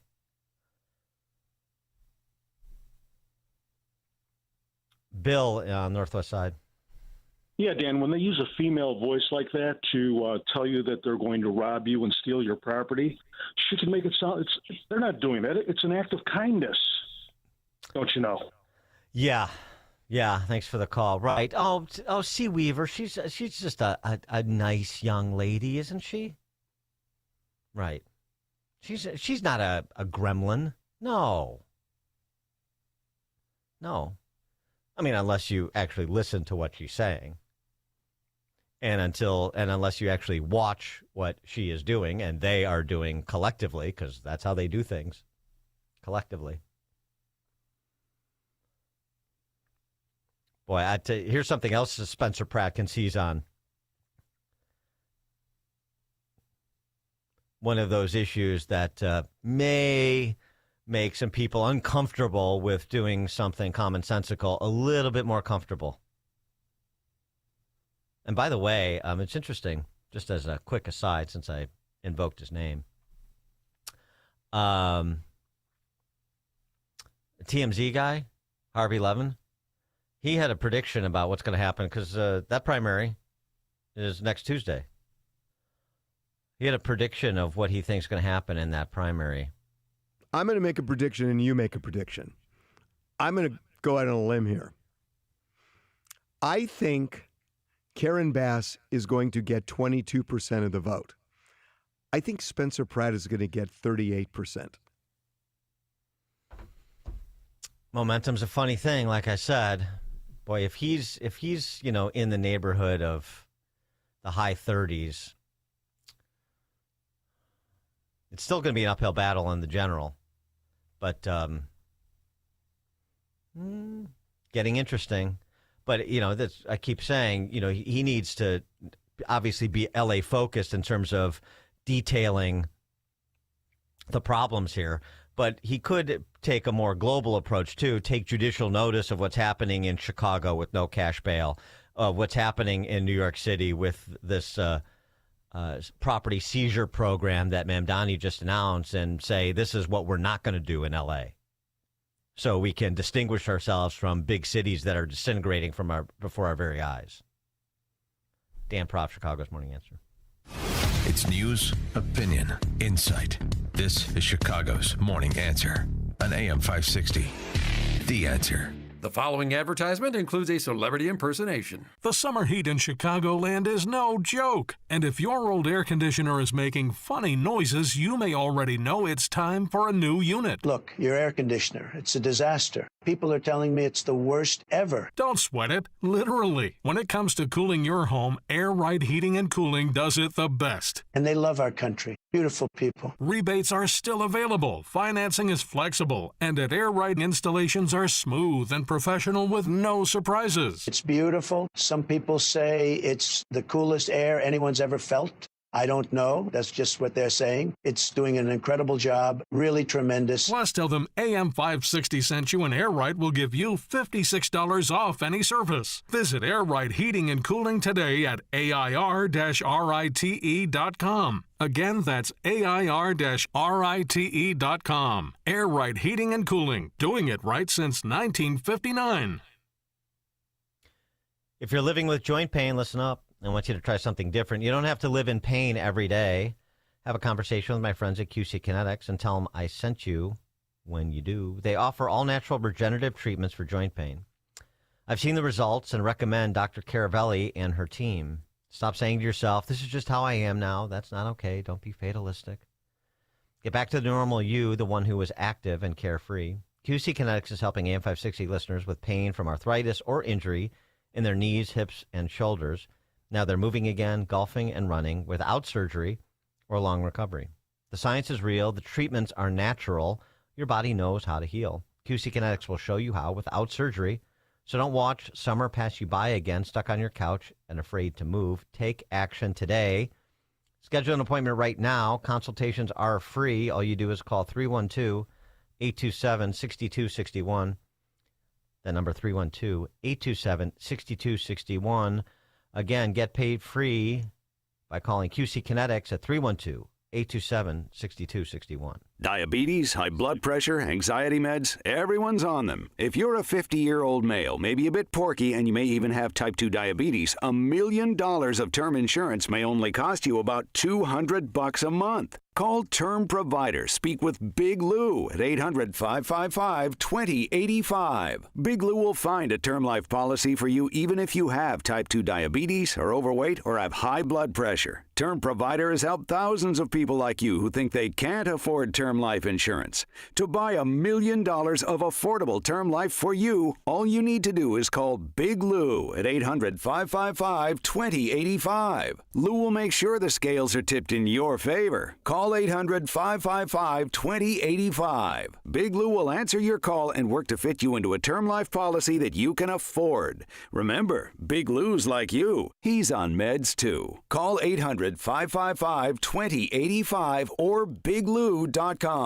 Most investments today feel like second jobs. Real estate, you're a landlord. Stocks, you're a day trader. Crypto, you're a full-time researcher. You've got a life to live. Your investment should help you live it. That's why more Americans are choosing gold. Noble Gold has helped thousands protect their future with real physical gold. Visit NobleGoldInvestments.com to get your free wealth protection kit. That's NobleGoldInvestments.com. Past performance may not be indicative of future results. Investing in precious metals, including gold, involves risks. Consult with your tax attorney or financial professional before making an investment decision. Everywhere you turn, it's plus, plus, plus. But at Hassellus Mattress, nobody has more plus than us. Our 35 beds from the top 5 brands start at $293. Plus, through Monday, get a free adjustable base. Plus, a huge selection of Beautyrest, Sealy Posturepedic, and other big-name brands. Plus, free next-day delivery and setup. Plus, employee-free showrooms. Whew!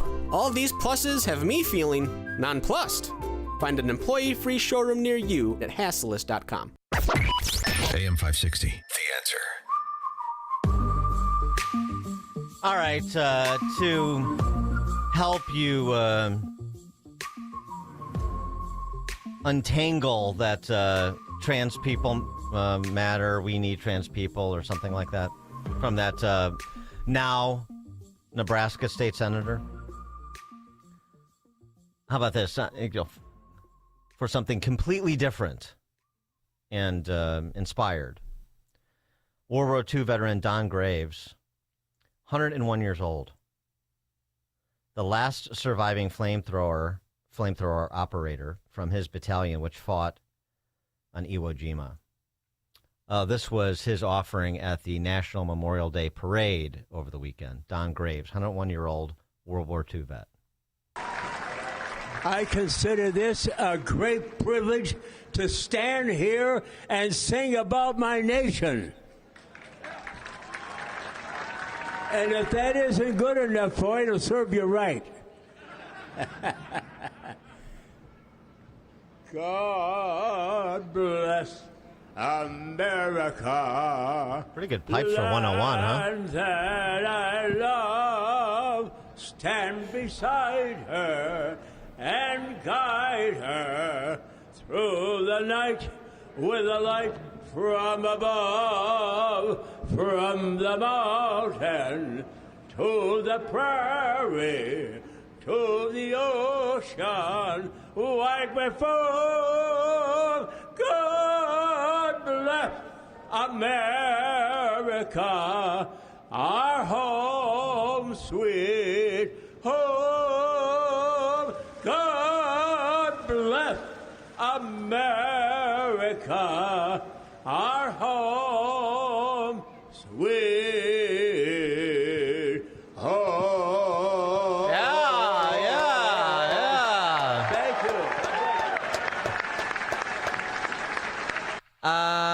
you. He must have been quite the crooner in his day, because that was pretty good. Upper register, too. You catch that? Don Graves, World War II veteran, National Memorial Day Parade. The last flamethrower operator from his battalion living fought at Iwo Jima. Meanwhile, we had Jacob Fry, that Pajamas Boy mayor of Minneapolis, remembering George Floyd over the weekend. There's the divide in this country, illustrated nicely.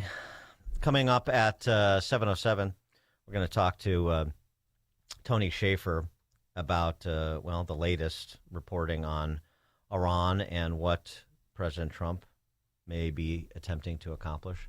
At the bottom of the hour, Andy McCarthy. It is now 7 o'clock on AM 560 WIND Chicago.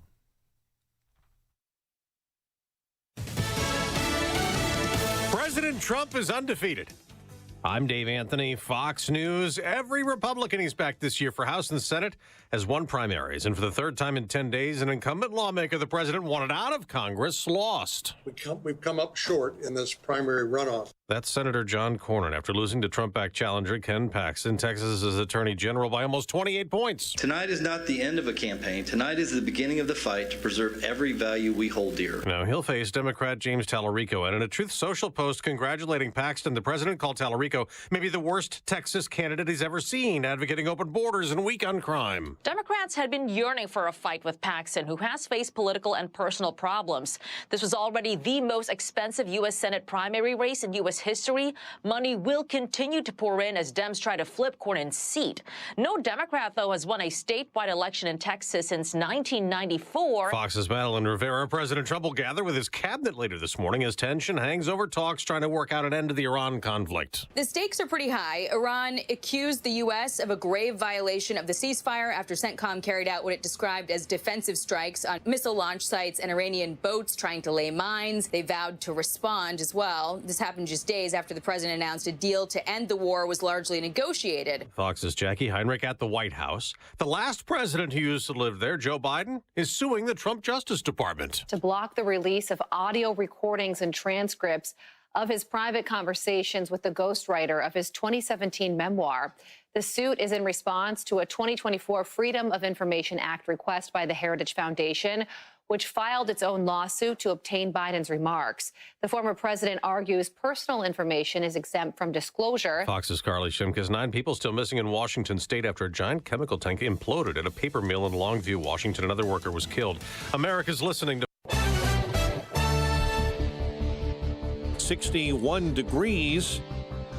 Good morning, everyone. I'm Mike Scott in the QC Kinetics newsroom, and here are the stories we're following on WIND Chicago. A partly sunny day. A warm high of 86. Stay out of the lake, though. Swimming conditions will be dangerous today along the Lake Michigan shoreline. Several Chicago City Council members are considering making the parents of teens accountable after the youth were arrested during so-called teen takeovers. Second Ward Alderman Brian Hopkins wants to use a law that designates the crime as contributing to the delinquency of a minor. That is a Class A misdemeanor. It's their voters that are calling them and demanding something be done. So Hopkins says aldermen are hearing from people in their wards and working on drafting an ordinance that would give police the tools to go after parents of teens who participate in the illegal gatherings.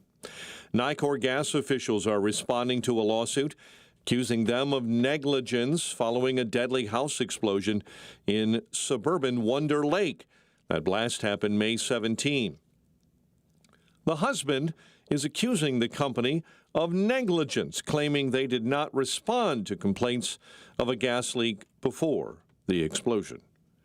A LaPorte County, Indiana sheriff's deputy who was shot at a Northwest Indiana hospital was credited with saving a nurse's life moments before he himself was critically wounded last week. We have requested the Indiana State Police to take the lead on this investigation.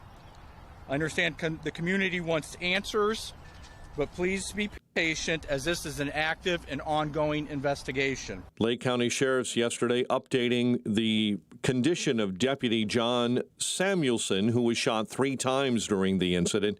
He sustained a serious gunshot wound from a bullet that entered the deputy's head through his left ear, exited through his neck, and then re-entered his neck and is now lodged in his T1 vertebrae, according to court documents.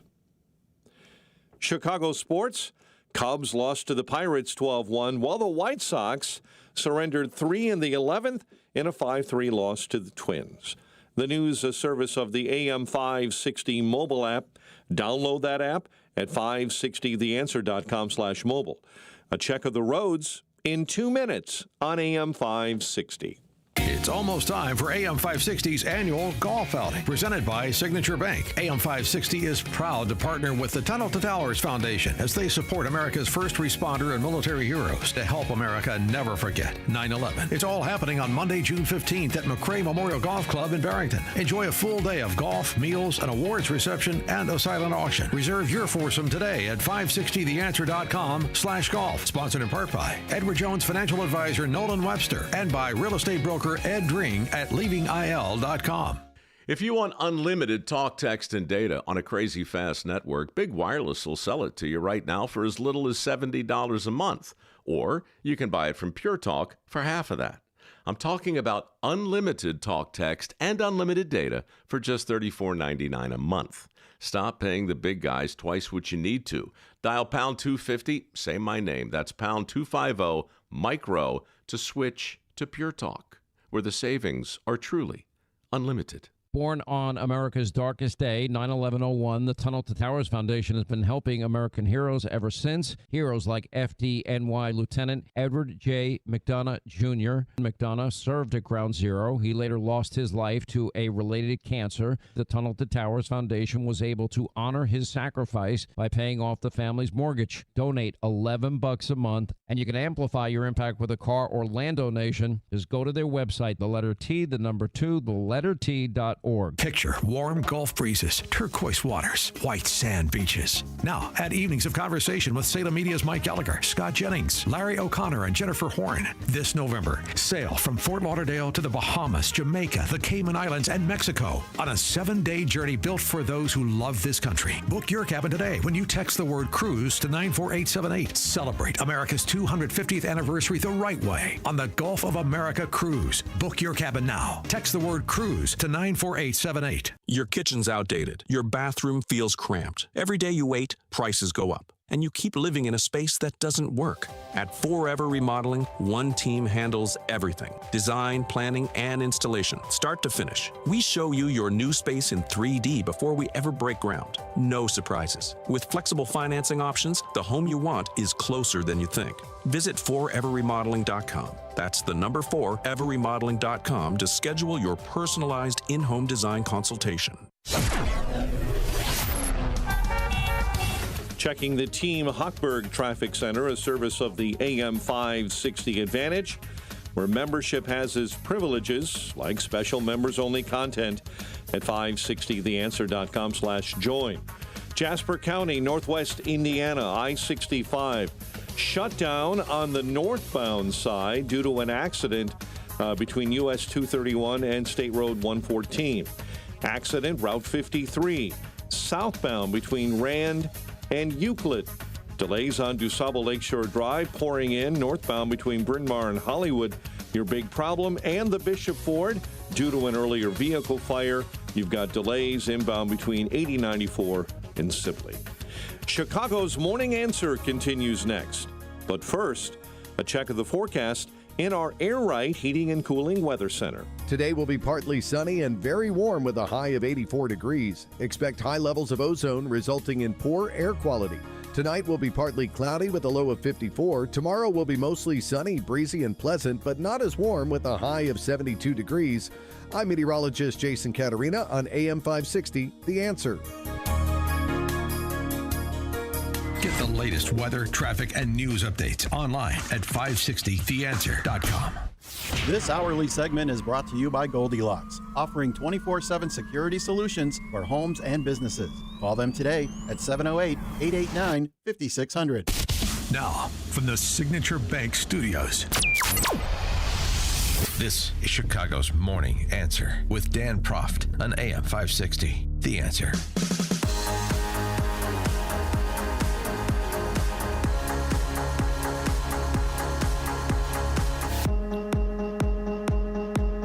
Top of the morning, Dan Proft here. Fox News' Trey Yingst was reporting yesterday that Iranian state media claimed the regime needs $24 billion released for any deal to be made with the United States. And the response from the Trump administration was, that's not going to happen. quote, any financial relief will come if they uphold their end of the bargain. Well, there is no bargain. And it doesn't seem likely that there's going to be one, not one that America can trust. Let's get right to it. For more on the state of play, pleased to be joined by Lieutenant Colonel Tony Shaffer, president at Project Sentinel and London Center for Policy Research, author of Operation Dark Heart, Spycraft and Special Ops on the Front Lines of Afghanistan and the Path to Victory. Colonel Shaffer, thanks for joining us again. Appreciate it. Good morning. Always great to be on with you. Thanks for having me. Yeah. So how do you think Trump is playing this at this point?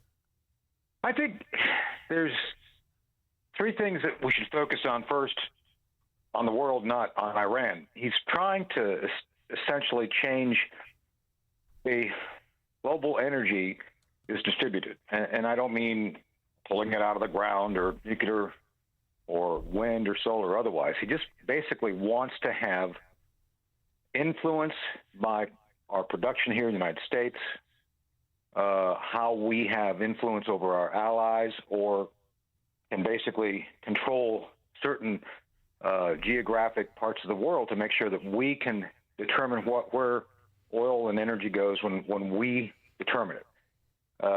I think that's why we started with Venezuela.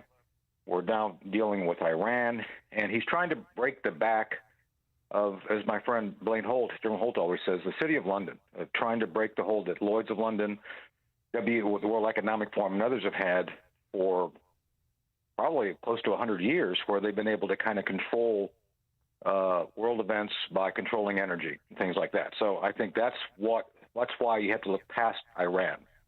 Secondly, regarding the Abraham Accords and things like that, that's part of the challenge and plan to kind of change the way things are done. Destroying OPEC, getting rid of OPEC, which has been kind of a tool that's foreign nations have used against us.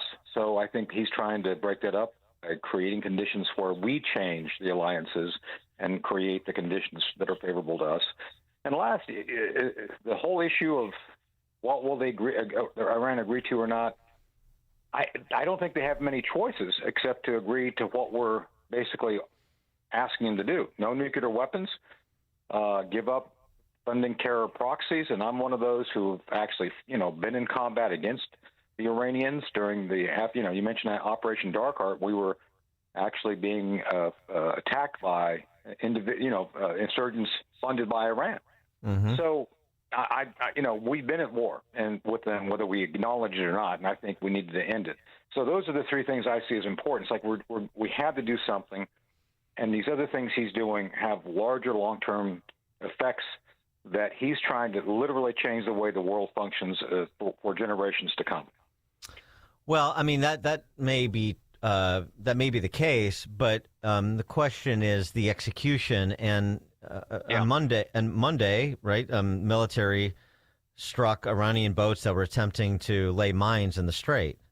Yeah. And then Iran fired on U.S. planes in reply, leading to the U.S. to hit Iranian missile launch sites. On Tuesday, a commercial tanker was hit by an explosion in the Gulf of Oman, where Iran has attacked before. Right. So, I mean, I know this is being characterized as piracy, but if it's just piracy, or if we have a handle on what their ability to disrupt commercial traffic is, then why shouldn't we just deal with this straight away with the force that is required? So I refer you back to Pete Hegseth's testimony last week when he was asked the very question by Congress. And his answer was, well, we have options. And so while I have not spoken to the Secretary about his answer, the way I interpreted that was, yeah, we're holding back. We're not doing as much as we could because we really want other nations, especially the Europeans, to take note and understand that you need to be acting in your own interests. And remember, the other thing he's doing right now is pulling stuff out of NATO. So the whole construct is one that you kind of have to look past. And I have no doubt that if directed, Pete Hegseth and the U.S. Navy and the U.S. Air Force and the Army, we have some stuff there too, could open it up and keep it open. As a matter of fact, we would probably, if we resume military operations, we'll probably seize Kharg Island. We'll take out another layer of leadership, and we'll probably see the Arab coalitions, the Abraham Accords, the military elements of the Abraham Accords show up on the battlefield with us. So that's why I think we've not, we're doing these little things. I think President Trump called it a love tap. So I that's why we're not all that anxious to reopen it. Well, and why would that be? As I just said, we're trying to put pressure on the allies to recognize that they need to start playing a role as well. Yeah, but I mean, look, do you think he's being too deferential to the Gulf states? No, I do. Oh, I do. And also, yeah, you would agree on that. Yes, it was too deferential to the Gulf states, and also maybe too personal with respect to Macron and Starmer. I mean, what does France and the UK really have to contribute? I mean, they have something. Right, no. but we're going to have to do it. So I mean, waiting for these prodigal sons to return, these NATO prodigals. I mean, don't you want this over? You have Iran, or you had them on their heels 4 weeks ago, and then you stopped, and now these machinations that don't seem to be going anywhere. And you also have to keep in mind, as I'm sure he is, the domestic politics of this too. He's impatient. People are impatient too, for a lot of reasons, economic and political. So I don't disagree with you, but I'm not the guy in charge. So I get it. The current price of crude is down to $78 a barrel. And I know Trump is, to your point, watching that very closely, because the whole idea here is to drop the price down so that, ultimately, by the time we get to midterms, the price is going to be so low, it kind of makes up for the high prices now. And secondly, on that very term, I was talking to Mercedes Schlepp and Matt Schlapp of CPAC, and the base is upset. No, don't get me wrong. I mean, they always pulse the base. And Mercedes, and I don't think she minded me saying this, we were talking about the very thing you and I are talking about. She would agree with what you and I are talking about. It's like, nobody likes this delay. As a matter of fact, I went on the record a week ago when everybody said, "Oh, he's gonna start going back to war." It's like, no, he's going to give him another week, and he did. Mm-hmm. And I'm to the point where I hope he doesn't give him another week. I think it's time to say, they're just not going to come to the table with anything we find palatable. And go back to seizing. I would seize two categories of Iranian possession. I would seize all their ships, sell all their oil. We did it in Venezuela. We do it with them, and take Kharg Island. And then physically, once you do that, open the straits and just say, we're just going to take over and do this. We could do that. Now, why he's not doing that, I think it's to your point. He's deferring to the Arab allies right now, and maybe he's giving them a bit too much deference. Do you think it has anything to do with, this is obviously always on a president's mind, but is he worried that there will be additional casualties and potentially significant if we have to do things the hard way with the Iranians? And so he's just resistant to take that risk at this point if he doesn't have to? I know he's resistant because I know him, and I know Pete Hegseth, and I know he's resistant to that, but I don't think that's what's driving the decision. I think it has to do with what he believes to be the necessary timing for everything to happen and to give the Iranians one last chance. Plus, the other thing we've talked about, I've talked about a lot, is regime change. I'm not convinced that we should leave a regime which has basically been hostile to us. They just yesterday reiterated, hey, we're going to keep saying death to America, and we mean it. It's like, okay, well, I guess you didn't learn your lesson. So this indicates to me that, we need to look at how we can actually facilitate the people of Iran, the Persians, to rise up. So I don't believe President Trump's given up on that, and I think there's some things going on in the background that we're trying to prompt that. But, the one thing we can't do, we can't treat this like Afghanistan or Iraq. We can't go in there, as Colin Powell once said, you break it, you own it. We don't want to own it. But we do want to be able to influence the oil, much like we're doing with Venezuela. Right. But at the same time, the ceasefire. Calling this a ceasefire is like calling the war a preemptive de-escalatory retaliation. I mean, since April, since the Lebanon ceasefire, Hezbollah's sent 1,000 rockets into Israel and another 1,000 drones. And because that ceasefire was something that was imposed on Israel essentially by Trump, he sort of demanded it because he wanted the ceasefire, he wanted the negotiations. Now you're letting an Iranian proxy have the run of the place while you're seemingly dithering with a group of Iranians you can't trust. And frankly, mediators that you can't trust, the Pakistanis. So, I'm having a hard time getting the logic behind the approach at this stage, I guess is my point. Well, I don't know what Marco Rubio's doing. I think he's, doing what he believes is best. And I know that the Pakistanis have their own self-interest, which they do want this resolved. So I think they're acting as much as an honest broker because of their own self-interest. With that said, I do know for a fact from talking to folks, we have forces still leaning forward in countries I can't talk about where we've got elements literally ready to go in a moment's notice. So we've not stood down. We've got resources, assets, and capabilities literally ready to strike. I think we've had time now to reassess target sets of where we would hit, what we would hit, in what order. And I think we've probably got a pretty good shot of just seizing territory and the strait itself if this thing continues. Now, I just don't think he's going to let it go much past the end of the month. I think by next week we're going to be talking about a sincere return to military operations and just seizing things. Because to your point, I don't think we can trust him at this point. And the relationship he has with Xi and the things that were said at the summit. And in particular, that Xi, told Trump, hey, if I can help open the strait, I'm happy to pitch in. I mean, well, they need the oil, absolutely, yeah. I mean, I'm motivated. But is there something we could actually get the Chi-Coms to do to aid in the process in their own self-interest, like as you just described? Yeah, two things. Stop providing military support to Iran. That would be one. Sure. Yeah, that we know the intelligence was provided to drive a lot of their strikes on our bases. So that's number one. Number two, there has to be a restructuring of how the Chinese interact with them because they were funding a lot of their economy through buying their oil. And right now we're trying to strangle it off. So I'd like to believe that whatever agreement the Chinese made behind the scenes, it includes changing those two factors. I don't know, but I think that's what they're going to. And then obviously if they stop paying Iran, that's going to get their attention.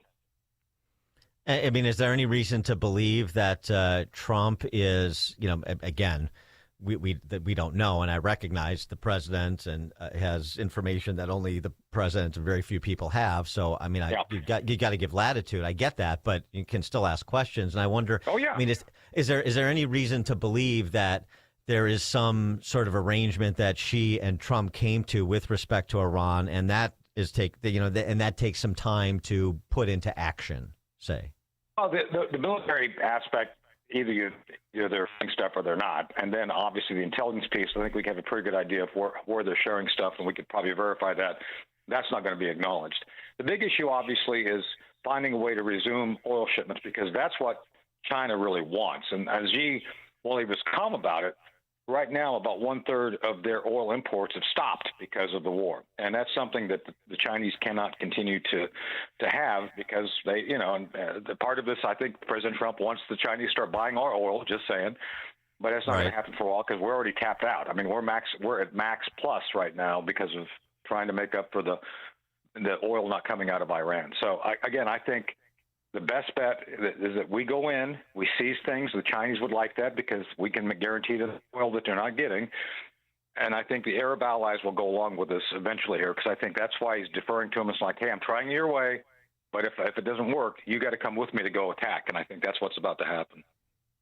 He is Lieutenant Colonel Tony Shaffer, president at Project Sentinel and London Center for Policy Research, author of Operation Dark Heart, Spycraft and Special Ops on the Front Lines of Afghanistan and the Path to Victory.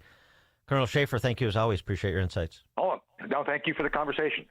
Yep. And Colonel Schaefer joined us on the alphawealthgroup.com answer line. The stories you need to know to start your day. This is Chicago's Morning Answer on AM 560. The Answer. It's almost time once again for the annual AM 560 Golf Outing, presented by Signature Bank. AM 560 is proud to partner with the Tunnel to Towers Foundation to help them support America's first responder and military heroes, to help America never forget 9/11. This year, our golf outing is happening on Monday, June 15th at McRae Memorial Golf Club in Barrington. When you purchase a foursome to join us, you'll enjoy a full day of golf, meals, an awards reception, and a silent auction. And if you're a business owner, when you purchase a foursome, you'll also receive an AM 560 marketing campaign, which includes 25 one-minute commercials to air on AM 560 Monday through Friday between 5 a.m. and 8 p.m. and a free digital marketing analysis. Reserve your foursome today at 560theanswer.com/golf. That's 560theanswer.com/golf. Sponsored in part by Edward Jones Financial Advisor Nolan Webster and by real estate broker Ed Dream at leavingil.com. The following advertisement includes a celebrity impersonation. The summer heat in Chicagoland is no joke. And if your old air conditioner is making funny noises, you may already know it's time for a new unit. Look, your air conditioner, it's a disaster. People are telling me it's the worst ever. Don't sweat it, literally. When it comes to cooling your home, Air Right Heating and Cooling does it the best. And they love our country. Beautiful people. Rebates are still available, financing is flexible, and at Air Right installations are smooth and professional with no surprises. It's beautiful. Some people say it's the coolest air anyone's ever felt. I don't know. That's just what they're saying. It's doing an incredible job. Really tremendous. Plus, tell them AM 560 sent you and Air Right will give you $56 off any service. Visit Air Right Heating and Cooling today at AIR-RITE.com. Again, that's AIR-RITE.com. Air Right Heating and Cooling. Doing it right since 1959. On May 13th, 2026, Salem Media of Illinois, licensee of WINDAM 560 kHz Chicago, Illinois, filed an application with the Federal Communications Commission for transfer of control from Salem Media Group Incorporated to the Christian Community Foundation Incorporated, DBA Waterstone. Members of the public wishing to view this application or obtain information about how to file comments and petitions on the application can visit publicfiles.fcc.gov and search in WINDAM public file. Are you 65 or older and dealing with chronic knee or shoulder pain? You're not alone. At the Joint Relief Institute, we've helped thousands find real relief without surgery. Our non-surgical, FDA-approved treatment uses hyaluronic gel that acts like a cushion between the bones in your knee. As we age, the cushion naturally wears down, causing painful grinding and popping. But our gel restores that cushion, allowing your knee to move smoothly again. Ready to stop the pain and get back to doing what you love? Call the Joint Relief Institute at 708-315-6800. Again, that's 708-315-6800. Move better, live better with JRI.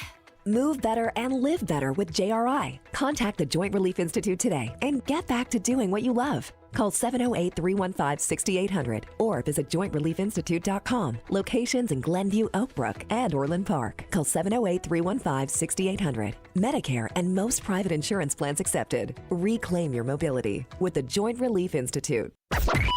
AM 560, The Answer. Sports and politics and sports and politics and sports and politics and intersection. Arrogance and ignorance. Arrogance, ignorance, and arrogance and ignorance. Intersection. Just a quick one today, but I wanted to get this in. Center for Independent Journalism and Alex Primetime Stein reporting. A little undercover work, James O'Keefe style. The target, Sean Hudson. Sean Hudson is the community relations director for the Washington Nationals, or as I call them, the Washington Reagans. And, really let his hair down, this undercover conversation he was having, unknowns to him, of course. What he had to say about pitcher Trevor Williams, who you may remember was outspoken critic of the L.A. Dodgers welcoming the Sisters of Perpetual Indulgence, these ghastly trans activists that masquerade as nuns, giving them sort of some community service award at Chavez Ravine. Trevor Williams didn't like that. Well, he's on the Nationals now. And apparently Sean Hudson is a much bigger fan of the Sisters of Perpetual Indulgence than he is of Trevor Williams. I am on the community relations team, so like corporate social responsibility. The director of community relations for the Washington Nationals of the MLB reveals unethical behavior within the management of the Washington baseball team, including religious discrimination against a starting pitcher. One of our pitchers, Trevor Williams, he is very Catholic. The Dodgers had a group out to the stadium who were drag queens who sometimes dressed up as nuns. He went on like a social media this is wrong, this is my religion, you all are mocking it. Because of that, we don't use him on social. When they're like, is a hot dog a sandwich? And the players come up, you know what I mean? We don't ask him. He's very Catholic. What does that mean? He's Catholic? He takes his faith seriously. So we don't let him near our social media. We don't put him forward to address the press. Also, these identitarian meetings, siloing by, say, sexual orientation. Some corporate meetings are segregated as women only or gay only. They would be well within their rights to say if you don't identify as a member of the LGBTQIA plus population, you shouldn't be at this specific meeting. There are some spaces that should only be for those people. How if somebody is a identitarian apparatchik? When they reference LGBTQIA plus community seriously as opposed to sarcastically like I do. One more. In case that wasn't enough of a tell or you're not convinced. There is a Join the Communist Party poster up in my kitchen. I would love to find ways to... Every home run is a $100 donation. That's communism, you know what I mean? That's redistributing someone's wealth. And a lot of people will tell you, when I come to a baseball game, I don't want to think about that. If you're a sports fan and we piss you off, where else are you going to go? Either way, I don't give a Boy, very fan-friendly. He's the community relations director, huh? If we upset you, I don't give a blank. It's fun, the Communist Party night at Washington Nationals Park. Wow.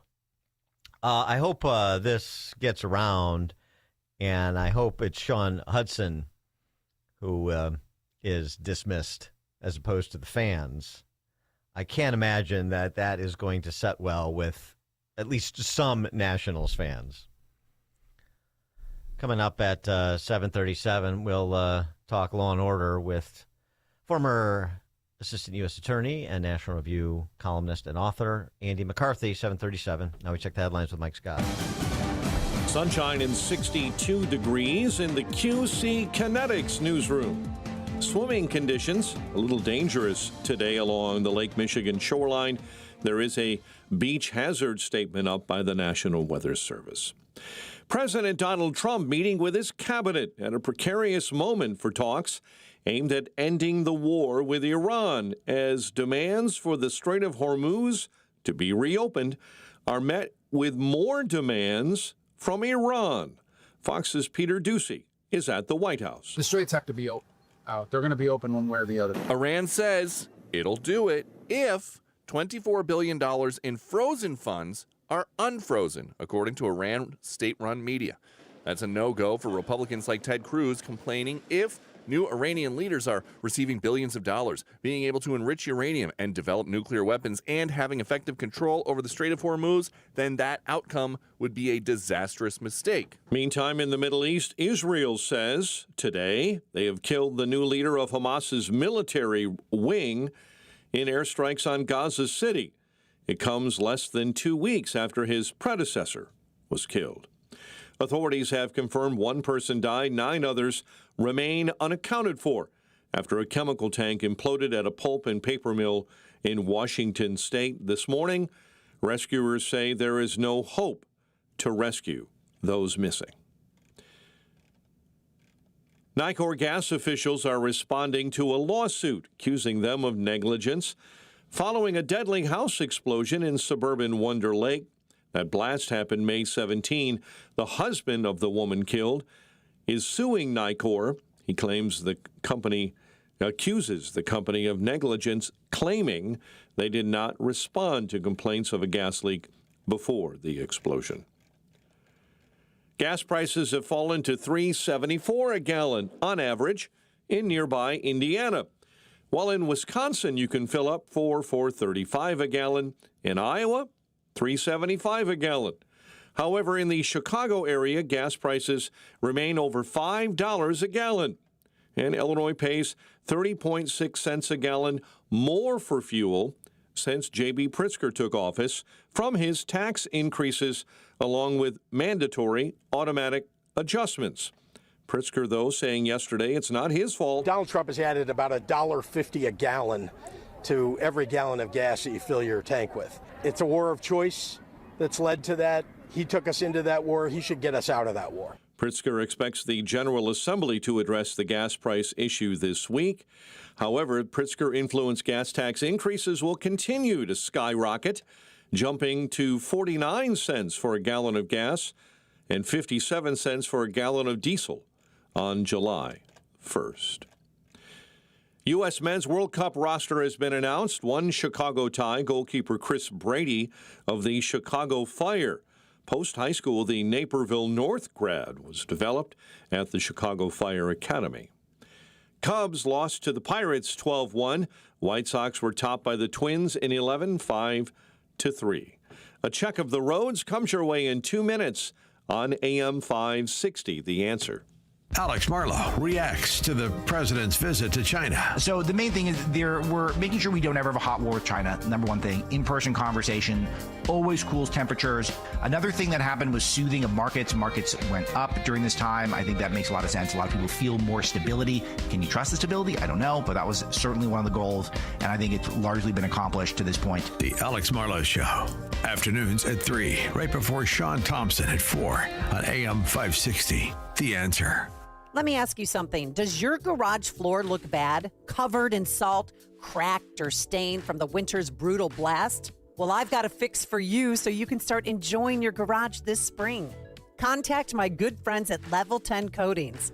Level 10 brought my garage floor from dirty and gross to showroom, shiny new in just one day. Level 10 Coatings can do the same for you. A quick and easy fix, permanent durable solution. Guaranteed to never chip or peel. Get it done now so you can enjoy your garage this spring and summer. Schedule your free quote today and mention me, Amy, for $500 off. Visit level10coatings.com. That's level, the number 10, coatings.com. Level10coatings.com or call 855-510-2628. Again, that's 855-510-2628. Level 10 Coatings, your premier concrete coating experts. Hey, business owners, is your business and money in good hands? Does your bank invest in your success? Hi, Mike Gallagher here, letting you know that when you need a relationship bank, Signature Bank makes commercial banking personal. I love these guys. Not only do they have expansive industry experience, a strong financial track record, but they're also highly capitalized for strategic growth. That's so important. That's why Signature Bank is my bank. They know what it means to grow a business by designing solutions that are right for you and only you. These are real people. They're ready to help. So reach out to my friends at Signature Bank. Make the call today, 773-467-5630, 773-467-5630, or visit them online at signaturebank.bank. That's signaturebank.bank. Your business could be Signature Bank's next success story. Go online, signaturebank.bank, member FDIC, equal housing lender. Signature Bank. Amazon Business. Discover smart business buying where unmatched selection meets AI-driven tools to simplify complex processes so you can focus on what matters most. Learn more at amazonbusiness.com. 7:39. Team Hochberg Traffic Center Time is a service of ExpressPros.com. Facing production swings or a tough skills gap? Workforce solutions from Express Employment Professionals makes hiring easier. Find your local office and see how Express Pros can help you hire smarter, faster. Visit ExpressPros.com. In Oak Forest, police activity along Central Avenue south of 135th. It's a planned police operation, and police will be there for several hours. Lombard, an accident North Avenue and Main Street in Lombard. Delays due to an earlier accident on Route 53 southbound between Rand and Euclid. Delays as well on the Jane Addams this morning eastbound between Meacham and Route 53. Chicago's Morning Answer continues next, but first, check of your forecast in the Air Right Heating and Cooling Weather Center. Partly sunny and a high of 86 today. Partly cloudy and a low of 55 overnight. Get the latest weather, traffic, and news updates online at 560theanswer.com. This hourly segment is brought to you by Goldilocks, offering 24/7 security solutions for homes and businesses. Call them today at 708-889-5600. Now, from the Signature Bank Studios. Only the biggest stories, only the biggest guests, and only the biggest opinions. This is AM 560, The Answer. Top of the morning, Dan Proft here. So yesterday, J.D. Vance and Stephen Miller and Assistant Attorney General Colin McDonald, who is the legal counsel writing point on with the anti-fraud task force that J.D. Vance is heading, had a little presser to update the country on their progress. Here's the vice president. Exposed billions of dollars in benefits that have been stolen from the American people. We referred over $22 billion in fraudulent small business loans back to the Treasury for collection. We deferred more than $1.3 billion in fraudulent Medicaid reimbursements that were coming from various states, particularly California.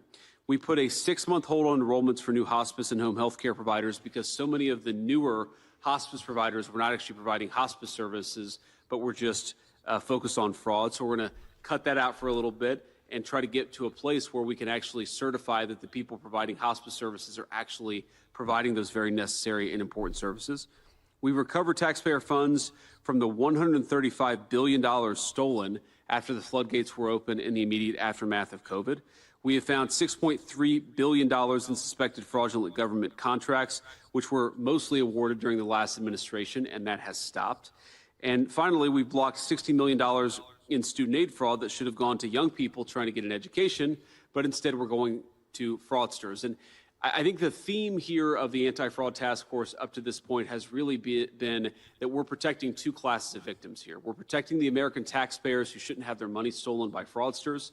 And of course, we're protecting the people who need these services. Fraud is not a victimless crime. This is not somebody gets to make some money for violating the law, and otherwise it's not a big deal. This is people who rely on critical services, students who rely on student loan services, sick people who rely on hospice care, a number of small businesses who rely on the availability of these loans so that they can grow their business and hire people. All of these people, all of our fellow Americans have been taken advantage by fraudsters, and the task force is here to stop it. Okay. I mean, just in California, to focus on this as an example, because, of course, it's the most populous state and perhaps even on a per capita basis, the most fraud-riddled.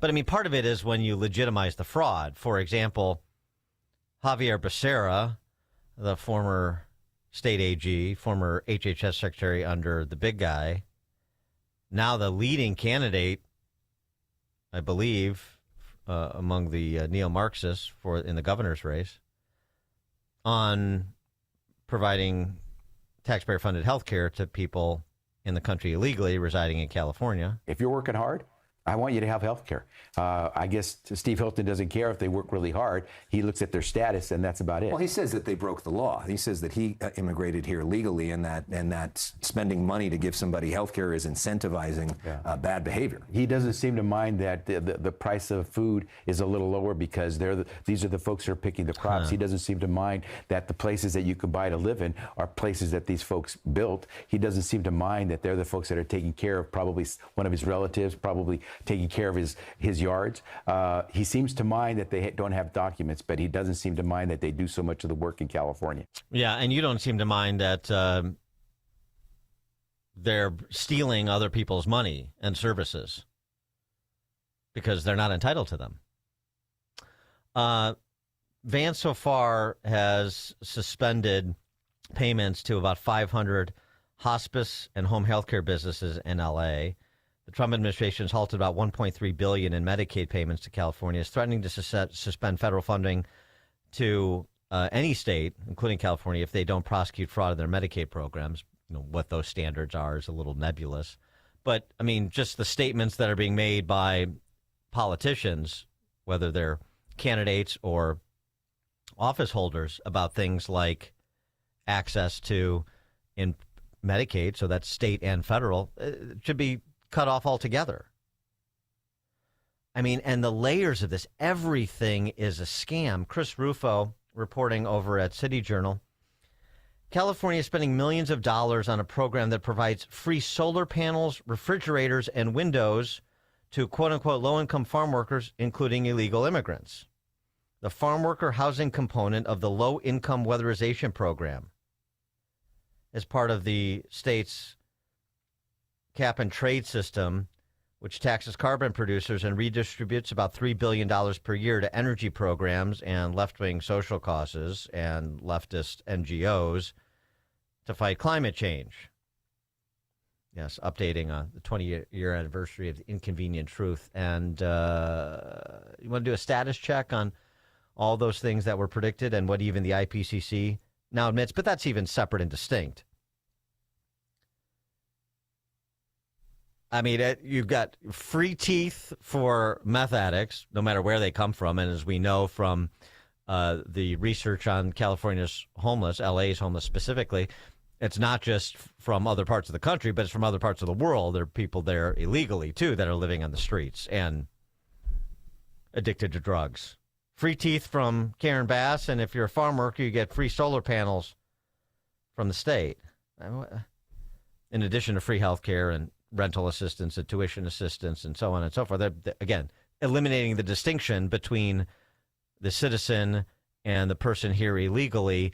And it seems to me that needs to be addressed because that's the fundamental issue. And Stephen Miller sort of was getting to that point when he was talking about this high trust society we have that needs to be revisited. All of the systems in our country, whether you're talking about voting, whether you're talking about entitlements, whether you're talking about welfare benefits, were set up based on the honor system. They're set up based on the idea that you could trust the average person through their own morality to abide by the rules and comply with the law. And so the way most welfare works in most states and most places is we take your word for it. If you fill out a piece of paper and you say your kids are hungry, you are going to get food stamps. We don't check as a country if you even have kids. The fact is basic as that. We don't even check if you even have children. You will just start getting the checks. And so what's happened to our country is we became a society, as we've seen with the Somali refugee problem in Minnesota, where you have a large number of people that are not following the honor system. They're not playing by the rules. They're not abiding by our laws. And the amount that has been fleeced from us is in the hundreds of billions of dollars. I believe, based on what I've seen and what I've heard, is that we could balance the federal budget if the only dollars that went out of the Treasury went to individuals who are properly, lawfully, correctly eligible to receive them. And that what a revolutionary concept. For more on this and other legal matters, Andy McCarthy joins us, former Chief Assistant U.S. Attorney and contributing editor at National Review. Andy, thanks for being with us again. Appreciate it. My pleasure, Dan. What's your assessment of the anti-fraud task force? I know we talked about it last time you were on a little bit, and just in terms of making these cases out and going up the food chain. We saw some indictments announced last week in Minnesota, but I mean, this is massive in scope. Yeah, I don't see how anybody can be against fraud prosecutions. I'm a little bit worried about the way that they've structured it, and I think people should understand that the Justice Department has always had massive anti-fraud resources. Now, you could investigate, and we should investigate, whether there was a hands-off policy under, for example, under the Biden Justice Department, not to go after program fraud in connection with programs that Democrats were supporting. I think that's really more of a job for Congress than it is for the Justice Department. What I worry about with what they're doing and the way they've structured it is they leave themselves vulnerable to claims in these fraud cases that that it's overly politicized. But there's massive fraud, and whatever they can do to try to chase it down and do something about it, they should obviously do. Yeah, well, I mean, just in terms of politicizing it, I mean, the Dem state attorneys general were invited to that confab yesterday, and not one of them showed. I think a couple sent like representatives, but not a single one showed. Kwame Raoul, the state of Illinois, certainly didn't show. So, I mean, what does that say about how interested you are in collaborating, even if you don't like Trump and the Trump administration, collaborating to look good, to be on the side of rooting out fraud? They don't want to because it's not a bug, it's a feature in some of these states. Well, I'd say two things about it. One is they're obviously, the Democrats are, as ever, very disciplined in terms of what their election messaging is, and they want to run against what they say is, corruption and politicization. So they don't want to be seen as collaborating with what they're going to be arguing is corrupt. So that's why they're doing that. I don't think they're making a value judgment about fraud. If they cared that much about fraud, we wouldn't have as much of it as we do. The second thing that seems obvious to me, Dan, is that the federal government should be out of this business. I mean, I know that what I mean is the business of public welfare benefits. I think if California wants to have these ridiculous, lush benefits and not police who gets them and do them for, progressive political reasons like climate or whatever, they should be able to do it, but they shouldn't be able to pass the cost onto the rest of the country. If they want to pay for this insanity, let them pay for it. I'm all for that. They shouldn't be able to like socialize the cost of their fraud and their crazy program. Yeah, that would be, well, that's what I'm saying. Let's get to some fundamental questions, not just these, the fraudsters. You get to the fraudsters and tighten up the programs, but right, it's at some point the Republican Party needs to wrestle with fundamental questions about what the government should do and what the government shouldn't do, federal and at the federal and local, state and local levels. Yeah, once you're paying more interest on the debt than the defense budget, and then you look as far as the eye can see, you're spending $2.5 to $3.5 trillion more than you're taking in. That can't go on. How long do people think that can go on? I wanted to get your opinion on something else. I read your piece, so I think we have a slight disagreement here, but that's good. The anti-weaponization fund, the $1.8 billion to provide compensation for people who are wronged by their government. What's the you called it a political abuse of power, not a legal one. Distill that for us. Well, I think a lot of the most serious things that government officials do in the way of misconduct can't be prosecuted. If you wanted to take Trump out of it, just to make the point, this fund, this judgment fund that they're now going to use for, or try to use for this purpose, is the same fund, as I understand it, that Obama used to pay off the Iranians on false pretenses to close the JCPOA. There's no way that you could prosecute Obama for paying off the Iranians, but I think that Congress should have looked at it as a profound abuse of power. In this instance, you have a situation where Trump was suing his own government for an abuse of power that occurred on his watch. This was something that occurred in the first Trump administration, right, where his tax information was leaked. I think the judge, the law can go either way on this. I think if the judge had made a finding that the court shouldn't get involved because it was too collusive a lawsuit with Trump controlling both ends of it, that could have been defensible either way that she came out.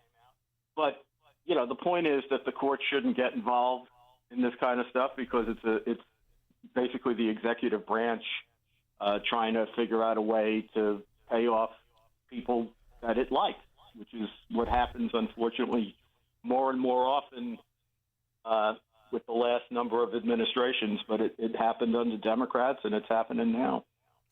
Yeah, the only thing about this, I mean, these fifth column actions, and in theory, yes, it's this is all within the control of the executive and the government, and you need to police your own house and address bad actors and bad actions over which you have oversight. Right. In theory, that makes sense. In reality, I think you have a real credibility problem that any of those bad actors ever gets held accountable. Any of those bad actions come with a reckoning, except when it's the private citizen as opposed to the public official. And to me, and I know the concerns, and the hysterics from people like Tom Tillis about we're going to give money to people that assaulted cops on J6. Well, that could happen, and that would be a bad decision. But you could also not do that and compensate people who have a legitimate claim, but have a difficult avenue to try to obtain some recompense for the wrongs that were done to them, whether it's J6 or other related matters. And so, I get the conflict and I get the uneasiness, but where we are now and how badly the federal government has behaved in so many instances, federal employees have behaved in so many instances, how insulated they are from accountability. I mean, I think there's a rebalancing of the relationship and the power relationship between the government and the citizen that this does something to ameliorate. Yeah, I think that if people have a legitimate claim, they do have avenues open to them. They can file lawsuits. They would have to file something to get to make a claim on this pot of gold that's been made available anyway. I just think that it's not going to have credibility when it's this political. And it would be if this happened in a vacuum and you said, we have a lot of people who were abused and we're going to try to make it easier for them to make claims on the government. That would be one thing. But if you're doing it at the same time that the current Justice Department is doing the same things to its political enemies, to Trump's political enemies, that is the rationale for having this fund in the first place, to give people recompense because their rights were abused for political reasons. It doesn't make sense to do this in a curative way while you're committing the same offense that supposedly created the need for the fund. Andy McCarthy, former Chief Assistant U.S. Attorney and contributing editor at National Review. Andy, thank you as always. Appreciate it. Thanks, Dan. And Andy McCarthy joined us on the alphawealthgroup.com answer line. The more you listen, the more you'll know. This is Chicago's Morning Answer. Morning Answer on AM 560. The Answer. Don't miss In Grace with Pastor Jim Scudder Jr. Now heard on Sunday mornings at 7:30. Tune in and find hope as Jim Scudder explores God's Word and His world each Sunday morning right here on AM 560. The Answer.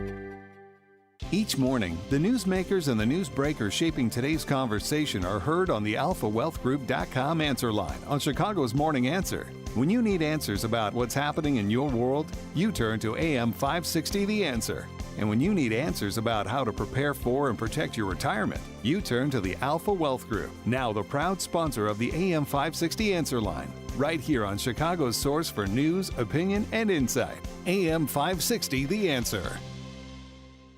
Take the journey of living a happy, successful, and meaningful life through God. Listen to It's Time with Dan Lights, Sunday mornings at 9 on our sister station, AM 1160. Hope for your life. AM 560, The Answer.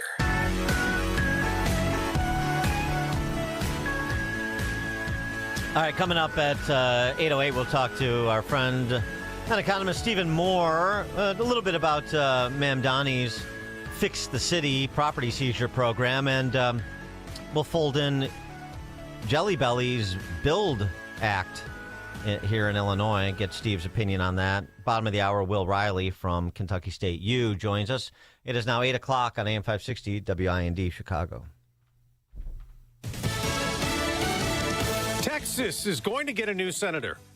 I'm Dave Anthony, Fox News, and it might be Ken Paxton, the Trump-backed Republican who primaried out John Cornyn. The future of Texas and the future of America is on the line. Paxton beat Senator Cornyn in a GOP runoff by almost 28 points a week after getting the president's endorsement. A Trump Truth Social post congratulating Paxton calls the Democrat in the race, James Tallarico, weak on crime and a strong advocate of open borders. Tallarico posted on X that Paxton is the most corrupt politician in America. An anti-Trump Democratic Congressman, Al Green, lost his primary runoff in Texas to fellow Democratic Congressman Christian Menifee in a redrawn House district. In another Democratic congressional runoff, Johnny Garcia easily defeated Maureen Galindo, who had caused controversy, calling for imprisoning American Zionists who back Israel in an ICE detention facility. Now, there's anti-ICE protesting outside a detention facility in Newark, New Jersey, where some immigrants are refusing to eat. Borders our Tom Holman tells Fox. Hunger strikes do not work. So they can put themselves in a position where they're, not eating, but it's not going to cause them to be released. Protesters have been outside the facility for days in response to a hunger strike they say was organized by detainees over conditions like poor quality food and subpar medical care. Democratic New Jersey officials, including the governor, Senator Andy Kim, and Congressman Rob Menendez, are demanding that the facility be closed. On Monday, masked ICE agents fired pepper balls and chemical irritants at the protesters, which Kim said he inhaled while trying to strike an agreement between the two sides. Fox's Tanya J. Powers. In 2 hours, President Trump will have a cabinet meeting. Today's cabinet meeting comes as a tentative peace deal is negotiated to end the war with Iran. The president has warned attacks on Iran could resume if an agreement ending Iran's nuclear program is not reached. Fox's Jared Halpern at the White House. And Israel's gone on the attack in Gaza again, killing the new leader of Hamas's armed wing. America's 66 degrees at 8:02 on AM 560. The Answer. I'm Mike Scott in the QC Kinetics newsroom. Several Chicago City Council members are considering making the parents of teens accountable after youth are arrested during so-called teen takeovers. Second Ward Alderman Brian Hopkins wants to use a law that designates the crime as contributing to the delinquency of a minor, a Class A misdemeanor. We need to do everything we can to put a stop to these events, and that means giving the police all the tools that they could possibly bring to bear. Aldermen say they're working on drafting an ordinance that would give police the tools to go after parents of teens who participate in the illegal gatherings. One person is dead, 2 others are hurt after a crash in the northwest suburbs. Police say the 2-vehicle accident happened yesterday at Algonquin and Magnolia in Rolling Meadows. In the Chicago area, gas prices remain over $5 a gallon, and Illinois pays 30.6 cents a gallon more for fuel since Governor J.B. Pritzker took office from his tax increases along with mandatory automatic adjustments. Pritzker did not take responsibility for his part yesterday, saying it's President Trump's fault. Donald Trump has added about $1.50 a gallon to every gallon of gas that you fill your tank with. It's a war of choice that's led to that. He took us into that war. He should get us out of that war. Meantime, 5 Chicago aldermen are proposing new property tax rebates to be funded by salaries for vacant city jobs. Alderman Ray Lopez filed the ordinance last week, joined by 4 of his city council colleagues. Chicago sports, Cubs lost to the Pirates 12-1, while the White Sox were beaten by the Twins at the rate 5-3. The news, a service of Goldilocks, offering Chicagoland state-of-the-art smart security systems to protect your home or business. AM 560 listeners receive 3 months of monitoring free with new installs. Get peace of mind by calling Goldilocks 708-889-5600. Time for the AM 560 Business Beat, a service of Signature Bank.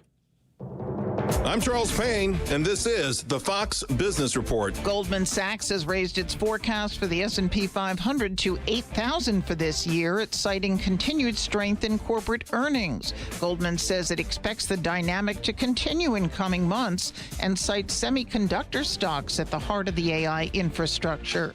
SK Hynix, the South Korean chip maker, rallied more than 9% today to become the newest company with $1 trillion stock market value. Micron is also worth $1 trillion. It rose to the level yesterday. The Wall Street Journal says BP's chairman Albert Manifold was removed yesterday because the energy giant's board was told he was verbally abusive and bullying toward employees and mishandled company information. Manifold responded, saying he disputes entirely the characterization of his conduct. That's your Fox Business Report. I'm Jenny Cosola. Invested in you. It's almost time for AM 560's annual golf outing, presented by Signature Bank. AM 560 is proud to partner with the Tunnel to Towers Foundation as they support America's first responder and military heroes to help America never forget 9/11. It's all happening on Monday, June 15th at McRae Memorial Golf Club in Barrington. Enjoy a full day of golf, meals, an awards reception, and a silent auction. Reserve your foursome today at 560theanswer.com/golf. Sponsored in part by Edward Jones Financial Advisor Nolan Webster and by real estate broker Ed Dring at leavingil.com. Ever wonder what the Greek god slept on? Huh? You know, like Aphrodite. The goddess of love. Do you think she had a heart-shaped bed? Maybe. And Hades, god of the underworld. I suppose he slept on a trundle bed. I think the Greek gods would have loved the Nevaeh bedroom from Penny Mustard. Well, Nevaeh is heaven backwards. And sleeping in the Nevaeh bedroom is heavenly. Sophisticrafted, sleek, and sturdy. Along with forever tight bed brackets. An interchangeable fabric headboard. Smooth, full extending steel drawer slides. And drawer bottom strong enough to stand on. A bedroom fit for a king. You mean a Zeus? Yeah, but not Poseidon. Why not? Here it comes. He'd have a waterbed. The Nevaeh bedroom, starting at just $168 a month, with no interest and no payments till May of 2029, through May 31st at Penny Mustard. 6 Chicagoland showrooms. PennyMustard.com. Better versions of what people want. Penny Mustard Furnishing. Platform safety is critical at your commercial and industrial facility. Keeping people safe and meeting OSHA requirements isn't optional. That's why Vans Industrial offers free platform inspections by professional structural engineers who know exactly what to look for. Problems with platforms, ladders, or stairs can lead to costly fines or worse. Vans Industrial helps you meet OSHA standards to protect people in your facility. Hi, I'm Dave Van Camp, president of Vans Industrial. With decades of experience, I bring long-standing industry knowledge from inspecting, correcting, and replacing countless platforms to make facilities safer. Vans Industrial is a specialty contractor equipped to modify or replace steel catwalks, handrails, stairways, and ladders. Our union building trades professionals fabricate and install high-quality steel systems that create safer work environments. Call 833-VANS-IND for a free platform inspection by professional structural engineers. See what else we can do for you. Visit vansindustrial.com. That's VANS Industrial.com. If you want unlimited talk, text, and data on a crazy fast network, Big Wireless will sell it to you right now for as little as $70 a month. Or you can buy it from Pure Talk for half of that. I'm talking about unlimited talk, text, and unlimited data for just $34.99 a month. Stop paying the big guys twice what you need to. Dial pound 250, say my name. That's pound 250 micro to switch to Pure Talk, where the savings are truly unlimited. Now, this 25th anniversary of 9/11, the Tunnel to Towers Foundation remains committed to honoring the heroes shaped by that day. Heroes like NYPD Detective Victor Vargas, a U.S. Air Force veteran who died from pancreatic cancer after serving in the World Trade Center recovery efforts. Tunnel to Towers honored Detective Vargas by paying off the family's mortgage. You can donate $11 a month, and you can amplify your impact with a car or land donation. Go to their website, the letter T, the number 2, the letter T.org.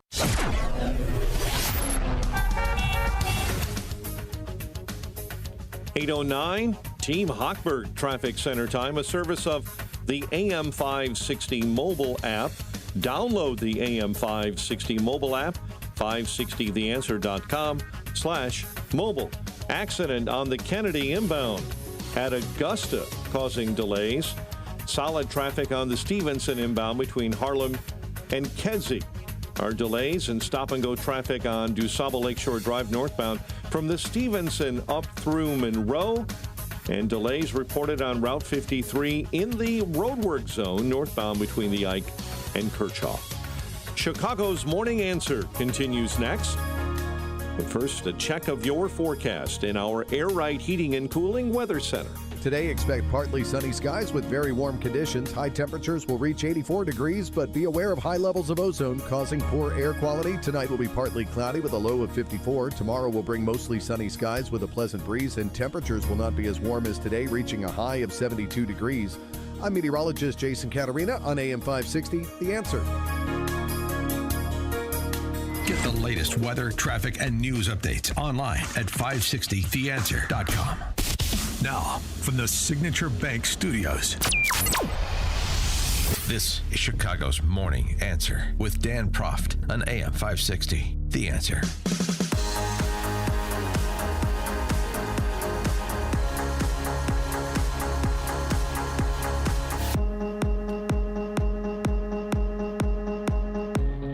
Top of the morning, Dan Proft here. We talked early in the program about the rollout of Zoran Mamdani, the commies Fix the City property seizure program, which is exciting.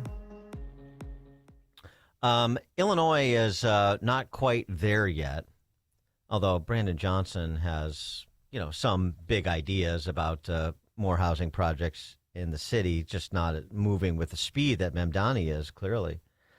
But there's this BUILD Act that we've talked about off and on over the last few weeks, and the mayor of Naperville has weighed in on this. Oh my gosh, a Chicago suburb is actually heard from on public policy. Wow. Willing to challenge the latest gambit in Springfield. This was rolled out by the ponderous Pritzker to address the housing shortage in Illinois. Need 142,000 units. That's what the BUILD Act promises to do. But how it promises to do it is the rub. Mayor Worley of Naperville. Hi, friends. I'm reaching out as your mayor to let you know officials in Springfield are considering changing the character of every neighborhood in Naperville. They're considering a bill called the BUILD Act. It mandates density, not affordability. And here's what it does. It forces our city to allow 6- and 8-unit buildings on lots zoned for single-family homes. By right, from Crest Creek to Walnut Ridge, from East Highlands to Hobson West, from White Eagle to Ashbury, from South Point to Saybrook. The average Naperville residential lot is about a 1/4 acre. And if this bill passes, the next time a home sells on your street, a developer can tear it down and replace it with 8 market rate units by right. There will be no hearing, no city council, no vote, no say. Last fall, Springfield already eliminated parking minimums near our train stations. That covers much of the downtown and the Route 59 corridor. Adding density without parking will clog our neighborhoods. The bill includes some infrastructure money, but not nearly enough to cover the true impact on roads, classrooms, and utility upgrades this density will demand. This burden will fall on Naperville taxpayers. Naperville earned its character through decades of careful planning and real community spirit. We can't let Springfield set that aside. I was elected to represent Naperville, not to surrender your neighborhood to Springfield. So please join me in opposing the BUILD Act. Contact your state representatives and senators and tell them to vote no. Oh, yeah. Have your Champaign Socialist residents contact their Pritzker roll call votes and tell them to vote no on this, while they try to push out productive people who are part of the ownership society and put a stake in the ground in Illinois and replace them with people who don't. They may not even be in the country legally, but they're going to, have apartment buildings in, these leafy, tree-lined streets of Naperville and other upper middle to wealthy communities. I can't wait. I can't wait to see it in Wilmette and River Forest and Naperville and Hinsdale, all the things that have been invited by the political choices that have been made. For more on these matters, pleased to be joined by our friend and economist Steve Moore, author of The Trump Economic Miracle and the Plan to Unleash Prosperity Again. Hey, Steve, thanks for joining us. Hey, Dad. Good morning. I was just listening to your soliloquy, and I just have to correct you on something. I actually think Pritzker has a very good plan to lower housing costs in Illinois. He's going to have another, 1 million people leave the state. Yes, right. Uh-huh. That'll bring down housing prices. Come on. Yeah. That's a great plan. Exactly. I mean, but this is it's just it's really something. I was talking to our mutual friend Gary Rabine. You know Gary, and he's in Woodstock, and he said that the housing values there have basically been cut in half because everybody is leaving or going to Wisconsin or going to Florida or whatever. So, if you just deplete although the problem is, what you're doing in Illinois is you're losing all your productive people, and then you're allowing in all the illegal immigrants. I don't know. That's a great strategy. No, in fact, I mean, this is one of the things we've talked about often with respect to the exodus from Illinois is you have the people coming in versus the people that are leaving. We have the highest spread in terms of household income to the negative. I mean, we're losing people that are making median salaries of $85,000 and bringing people in making median salaries of, $55,000. That's a big spread. Yep. Yeah. Well, look, I think that this housing problem is happening all over the country. A lot of it is due to, look, I don't know. I'm undecided about the zoning issue because, zoning, if, for a neighbor to say they want to restrict what someone can build on their property next door, I'm not so sure I agree with that, but I have to think about it. Well, but here's the thing with that. I mean, there's a libertarian argument to be made about property rights. I get it, but this is state preemption.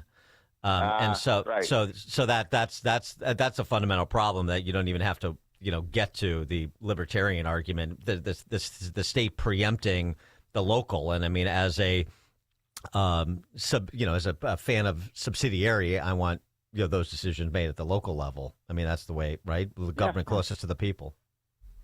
No, I agree. I totally agree with local control, and we need more of that. We need to take power away from Washington and give it back to. By the way, did you see that I was just reading the story right before I came on because I was at yesterday in D.C. We had all the state attorney generals in town. They're the top law enforcement officials of every state, and I think about 40 of them came, and not one Democrat went to the meeting at the White House with J.D. Pritzker about how to eliminate fraud in government programs. Yeah, I just mentioned that. We were talking to Andy McCarthy earlier last hour. I mean, I just mentioned that. Yeah. There's basically two possible explanations for that, right? One is that they are just so filled with anti-Trump derangement syndrome that they couldn't possibly go to the White House. Or the second explanation would be they like fraud. They want fraud to happen. So, right. And I don't know which of those two explanations is better. Well, I think that they're two sides of the same coin. I think it's both, but yes. Right. But comment too on Mamdani's rollout. I mean, that's a lot more aggressive than even we're seeing in Illinois, which is essentially to seize property and give it, seize the property somebody owns and give it to the people that he rents from, or who rent from him, I should say. That seems fair to me because the people whose property is being taken away and confiscated are rich people, and the poor. This is a way to equalize income. You don't understand the logic of these people. It makes a lot of sense to me. I want to get to your take on something else too. know, just by the way, if I'm being sarcastic this morning, it's because I just wrote my column this week about this kind of war against wealth by the left, that anyone who, you know, like a Fred Smith or Elon Musk or, you know, Jeff Bezos, who dares make $1 billion, take it away. Hang them in the prisons. I mean, what is going on in America that economic success is now vilified? Yeah. I want to get your take on AI, since this has been central to the news with the Pope's encyclical on the topic. This is it was Arthur Brooks was on CNBC yesterday, and you know, he offered this explanation and why when AI is brought up positively by commencement speakers, they're getting booed at college campuses around the country at the graduation ceremonies. Take a listen. And when graduation speakers are getting up and saying, get with AI, you're going to be left behind, they're getting booed. Now, there's a reason for that. Graduation speakers are supposed to get up and talk about the dignity of the graduates and the fact that they're the future of the country. And when they get up and they say, you're not the future of the country, AI is, so get with it or get left behind, that's an incredibly disheartening thing to say. What the Pope is talking about is very interesting in his message. I wrote the English foreword to the English translation that's being published, so I got to see an advanced copy of it. His whole point is AI is going to ruin us if it doesn't make us more human. Now, that sounds like crazy. I mean, it's every science fiction story ever is where the machines make us less human. But he's saying that in our hands, we can make the technology make us more human, and he's right. The trouble is, it's hard to figure out. Now, forget the policymakers and the technologists, all of us. How are we going to use AI in such a way that it makes us more human, not less human? And that's the big takeaway. So where are you when it comes to all these discussions about regulation and that are being that are happening in real time, as, you know, a free market guy who is not afraid of technology and innovation? Well, yeah. Look, I mean, the whole history of human improvement has been using technology to make us all wealthier and happier and wiser. And so you have this really weird political movement going on that I haven't, in 40 years, I've not quite seen the likes of this, where you have, you know, remember the old Occupy Wall Street leftists, you know, joining hands with the kind of MAGA movement to say, no, we don't want AI. Now, people, I think a lot of it is a result of people worried about losing their jobs, you know, because, you know, as I've said on your show before, you know, we have 2 million truck drivers today, and I love truck drivers. They're great, the soul of America. But, you know, 10, 15 years from now, we will have not many truck drivers left. I mean, it'll all be automated. But this is a bit of an assault against economic progress. I think what the people in Silicon Valley, who are so super smart, I mean, they're the people who made us number one in the internet revolution and spawned these incredible companies like Google and Amazon and Apple and NVIDIA and so on. And I can't understand why people so smart, you know, because AI is now a $5 trillion industry. How come people so smart be so stupid in the way they talk about AI? They're not talking about the benefits. The fact that people who are blind will be able to see. The fact that thanks to AI, within 10 years, we can cure cancer. The fact that people in wheelchairs will be able to, you know, exit their wheelchairs. The fact that all of the drudgery work will now be done by robots. I mean, it's an incredible economic advancement that will make even the poorest people rich. And so I'm frustrated by this because people are more – I give speeches all the time, and the first question I ask, how many of you, to the audience, how many of you are excited about AI? You know, maybe a third of the people raise their hand. How many of you are worried about it? 2/3 raise their hand. So Americans have not been sold on AI. The industry's done a terrible job of explaining how this will make their life better, which it will. Stephen Moore, economist, author of The Trump Economic Miracle and the Plan to Unleash Prosperity Again. Thanks as always, Steve. Okay, have a great week. Thanks, Dan. You too. And he joined us on the alphawealthgroup.com answer line. It's like a hot, steaming cup of information to start your day. It's Chicago's Morning Answer on AM 560. The Answer. Are you turning 65 and thinking about Medicare? Or are you over 65 and haven't enrolled yet because you still have coverage at work? Either way, Medicare done correctly will be the best health insurance you will ever have. Imagine having an annual deductible of only $283. There are only two good things about aging, wisdom and Medicare. But to navigate the Medicare maze properly, You need a mentor. Best part? My guidance costs you nothing. Call me. I can help. If you're tired of calling a bureaucrat at an 800 number to help you navigate Medicare, then you need a local expert on your side. Your own health insurance mentor. C. Stephen Tucker from healthinsurancementors.com is someone I know and trust. He's a 30-year licensed broker who's been educating our listeners for more than a decade. Steve, how can our listeners get in touch with you? Thanks, Dan. They can visit healthinsurancementors.com or call me directly at 630-674-1551. That's 630-674-1551. Have you been watching gold and silver lately? Hard to ignore. Back in January of 2025, silver was under $30 an ounce, and now it's more than doubled. Again. Not bad, right? Some experts say this bull market is just getting started. Others say it's a good time to take some money off the table.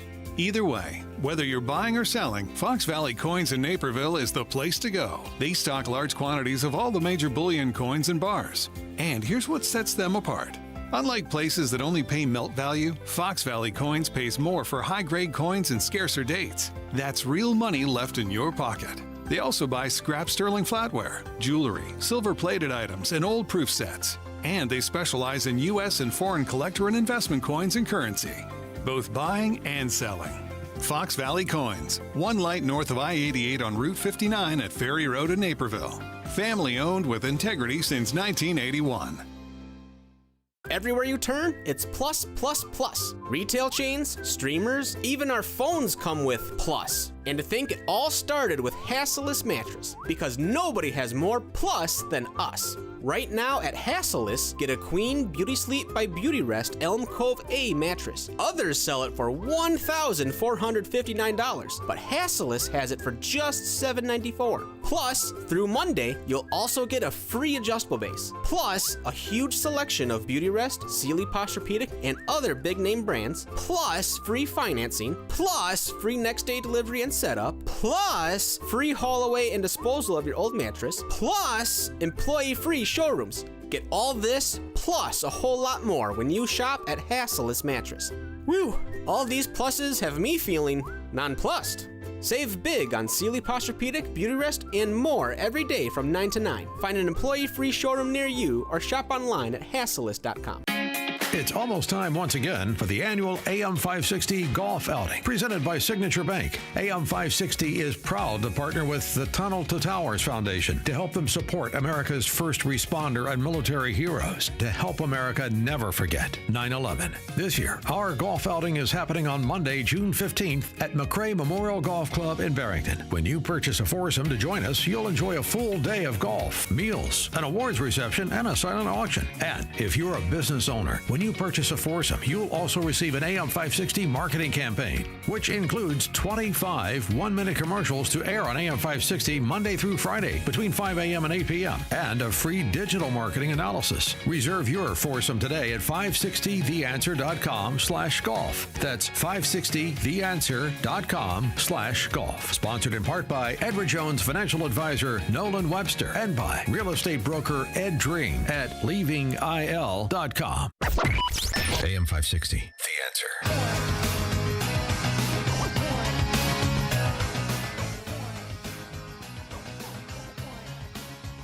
A little bit more on AI. Some other observations I wanted to share with you. This one from Mark Andreessen, who was on Rogan for an extended period of time. You know how those things go, I think 3 hours. Really interesting. I mean, because Mark Andreessen is a brilliant guy. Brilliant venture capitalist and software engineer. U of I. Andreessen had this to say, in part, on where we're at. So these models all have, in each case, I think with those releases, they kind of hit this threshold, where all of a sudden, I guess I say this, like in my line of work, 99% of the time, the answer that I'm getting from the AI from the most advanced models is better than I would get from talking to basically almost any expert I have access to. And I have access to, in my job, a lot of experts. And I'd say like 99% of the time I'm getting a better answer from the AI.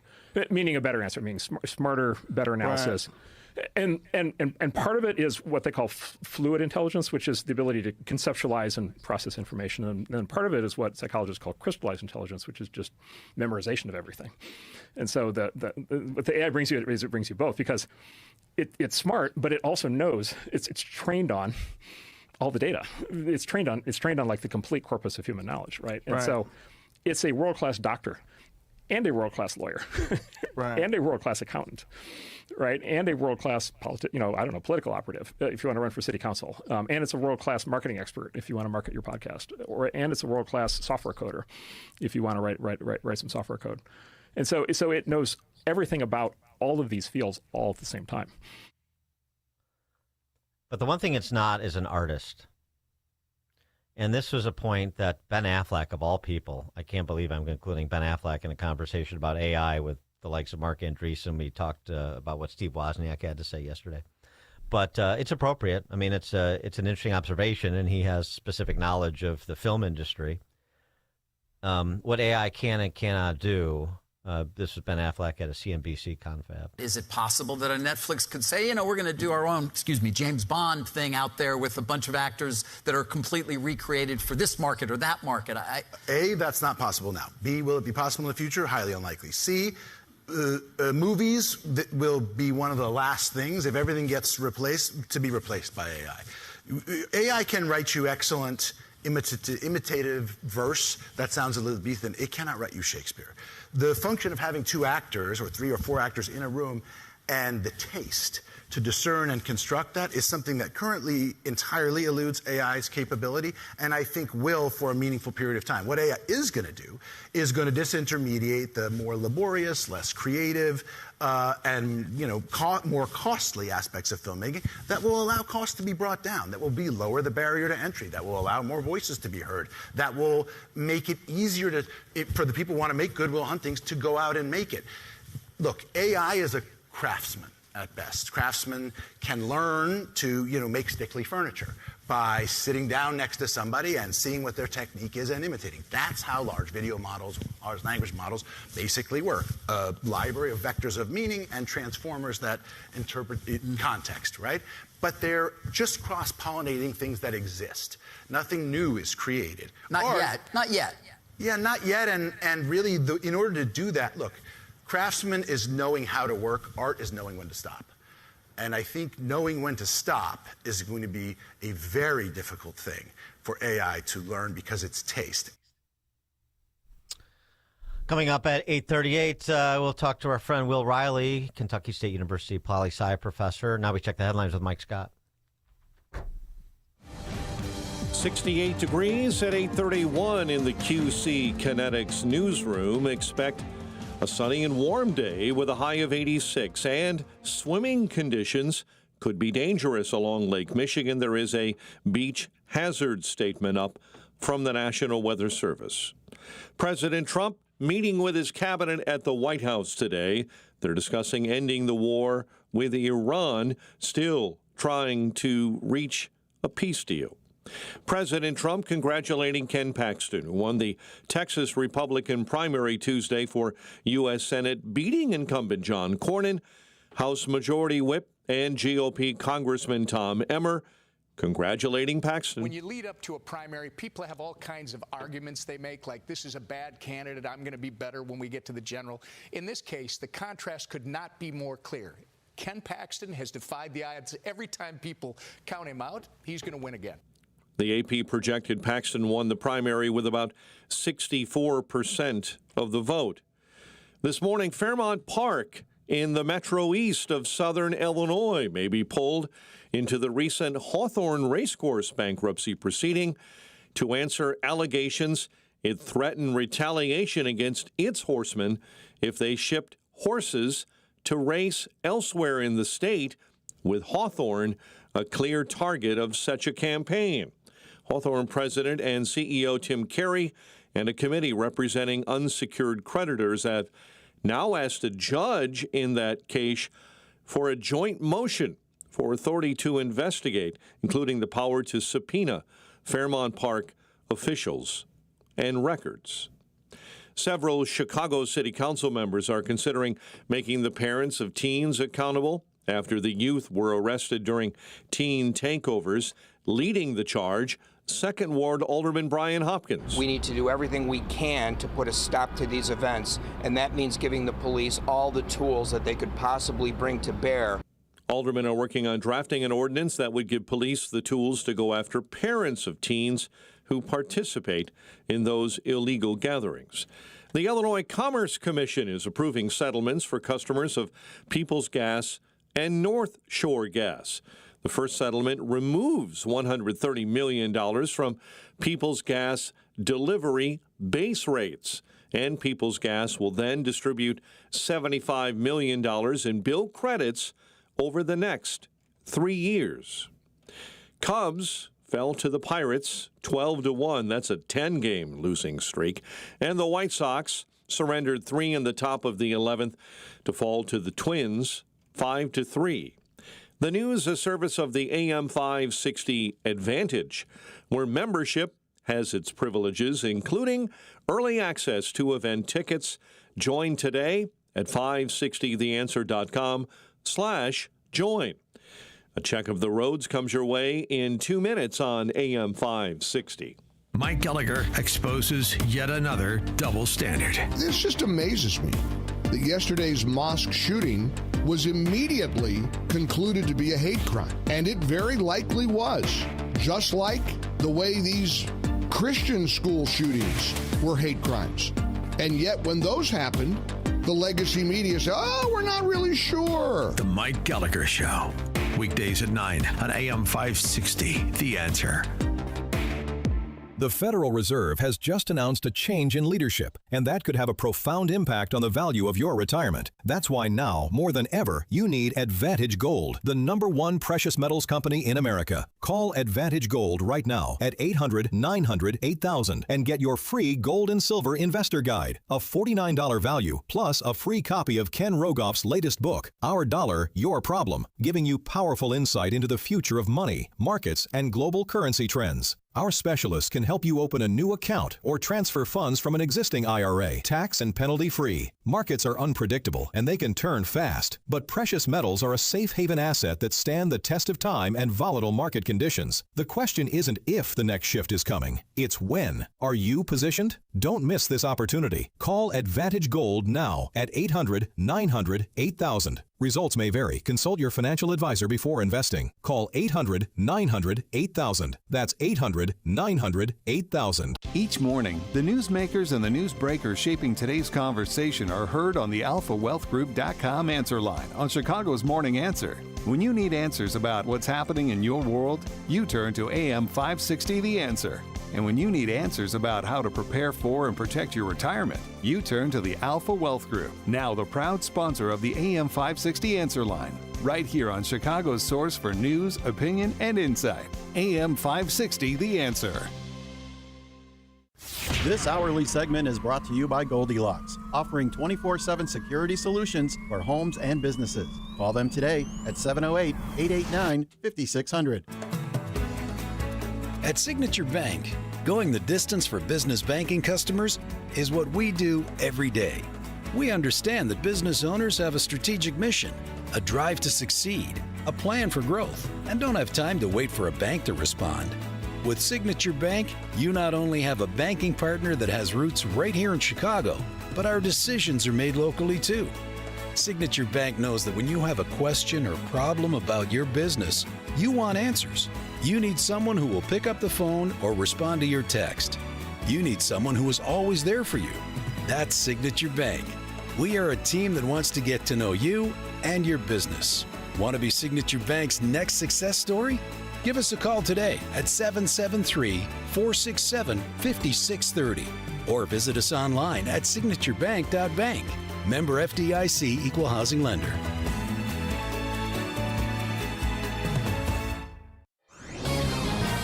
This is Hugh Hewitt for townhall.com. As we watch the president navigate the ongoing interactions with the remaining leadership in Iran, it's worth reminding ourselves President Trump has done hundreds of deals. He's also walked away from probably 3 times as many deals. The thousands of commentators with little to zero knowledge of the negotiations are just guessing. Here's what we actually know. First, President Trump has the crucial experience and Second, the D team in Iran doesn't. No president in 47 years has dealt Iran blows like this. President Trump isn't going to trade massive leverage for approval of states that aren't our allies. President Trump is very good at the close. He's not going to get taken. He's walked away from a lot of tables. If it's a bad deal or the Iranians do the bait and switch deal, he will walk away again, and I hope combat would resume. But right now, we just don't know. I just don't think the president is going to get fooled. I'm Hugh Hewitt. 8:38. Team Hochberg Traffic Center time. On the Kennedy inbound, you've got a disabled vehicle, center lane blocked, inbound at Kimball. And right at Augusta, an accident being shoved off on the right-hand shoulder. Stevenson inbound right now, still 45 heavy minutes.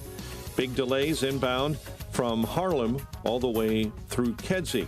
Bishop Ford, an accident, right-hand shoulder, inbound at Cottage Grove. Traffic, a service of Capital One. Earn unlimited double miles on every purchase with the Capital One Venture X business card. Big purchasing power means you can spend more and earn more. The Capital One Venture X business card. What's in your wallet? See CapitalOne.com for details. Chicago's Morning Answer continues next. Now a check of your forecast in the Air Right Heating and Cooling Weather Center. Partly sunny, very warm. Watch out for a bit of unhealthy air. Could be sensitive for some, with a high of 86. Get the latest weather, traffic, and news updates online at 560theanswer.com. Now, from the Signature Bank Studios. If you're looking for the latest news, insight into what it means, and the sharpest opinion, there's only one station in Chicago where you can turn, and it's this one. We're AM 560, The Answer.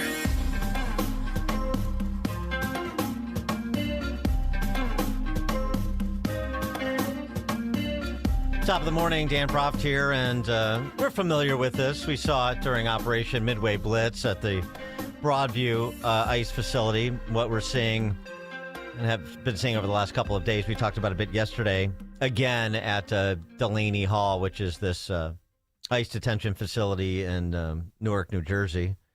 All the usual suspects are out doing what they do. Here's an example of the enlightened positions that are being advanced by those who favor open borders. Standing in front of ICE officers protecting the facility after they attempted to blockade it, like human chain blockade it for vehicles from getting in and out because they want everybody who's in that detention facility released no matter the crimes they committed. This is what was going on. Kill yourselves! Kill yourselves! Kill yourselves! Kill yourselves! Kill yourselves! Yeah, very persuasive. You first. Fox News reporter Alexis McAdams treated to another one of these deep thinkers. People like this. You are a protester who's been out here. You have a dirty mouth. Okay, so that's just what we deal with. So just for people that want to know what it's like to cover these protests, it's constant with this. This is what these people do. They want people who are in this country illegally to be released out onto the streets. DHS says that's what they're going to not be doing. So we'll see. Bitch. Nazi bitch. That's what you are. Yeah. Tom Homan was asked, there's on Ingram show, was asked about the hunger strike that protesters are threatening. You could expect that Tom Homan was not particularly moved by this threat. Look, I've done this since 1984. Hunger strikes never work. We're not going to change what we do because someone goes on a hunger strike. As a matter of fact, if it gets bad enough and the physicians feel like they're putting themselves in extreme danger, medical danger, then we'll force feed them. We'll get a court order and force feed them. Hunger strikes do not work. So they can put themselves in a position where they're not eating, but it's not going to cause them to be released. We are going to continue to arrest people. We'll continue to detain people. As far as complaining about ICE contract facilities, well, guess what? We're building our own warehouse facilities. We will have the federally owned detention facilities by the thousands of beds. So So look for the future. And I've said from day one, we need to own more of these facilities when we operate them on federal land, and then that way we're not dealing with all this crap from the local politicians. Mm-hmm. And so just checking in on the issue, because it's not so much in the headlines. It is a little bit because of the spectacle in New Jersey. But there is still activity going on.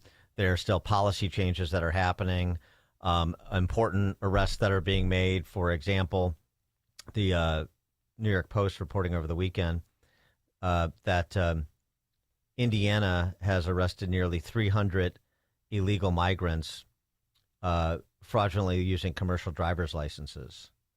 And,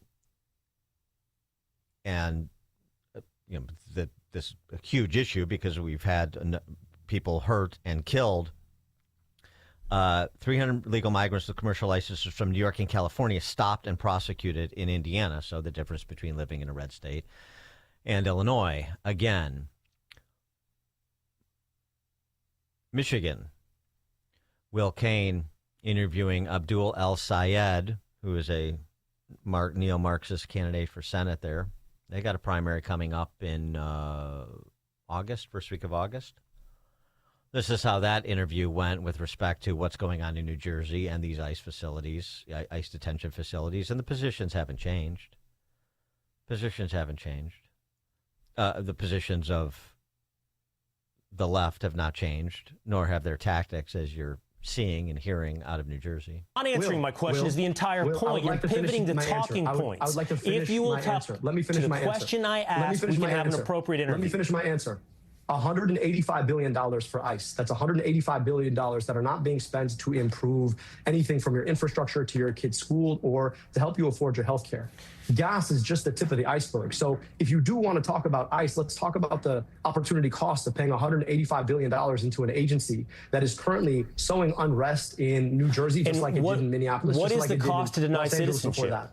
Mr. Sayed, what is the cost to deny citizenship? What is the cost of violence on the street when you have criminals, murderers inside that Delaney Hall facility, who you advocated, by the way, in a Facebook post, to empty out the prisons that you think we should put effort into, invest in, and support the idea? I believe the direct quote is, I believe that any idea that gets people out of jail should be supported. And I'm talking about the cost you're imposing on society. Whether or not this system is actually making people any safer. Ask yourself, do you feel safer now pumping your gas? Do you feel safer now in your neighborhoods? Or do you feel less safe because you've got a $185 billion force that's answerable only to Donald Trump? Ask yourself about whether or not people I think we know the answer to that question. Should have felt any safer. I think we know the answer to that question. I think you asked the parents of Jocelyn Nungaray, the parents of Lake and Riley, whether they feel safer under Donald Trump's policies. I don't think most people feel safer. I'm so sorry. 312-642-5600, alphawealthgroup.com. Call and text line if you want to answer the question that Abdul El-Sayed posed. Do you feel safer with the policies that have been implemented by Trump and enforced by ICE and Customs and Border Patrol and federal law enforcement generally?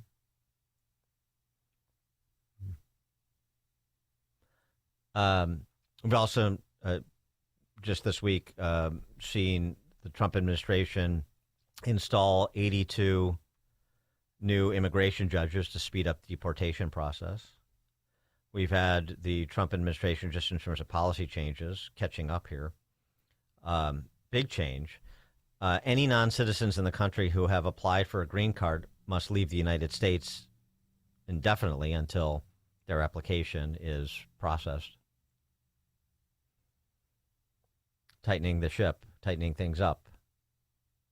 Something else that was interesting, just in terms of this demonization of ICE, the lives they save and the work they do, we've talked a bit about. But some of the units within the unit, sort of the special ops for ICE, for example, this is really interesting, this report, because there are Indian reservations that are close to the border.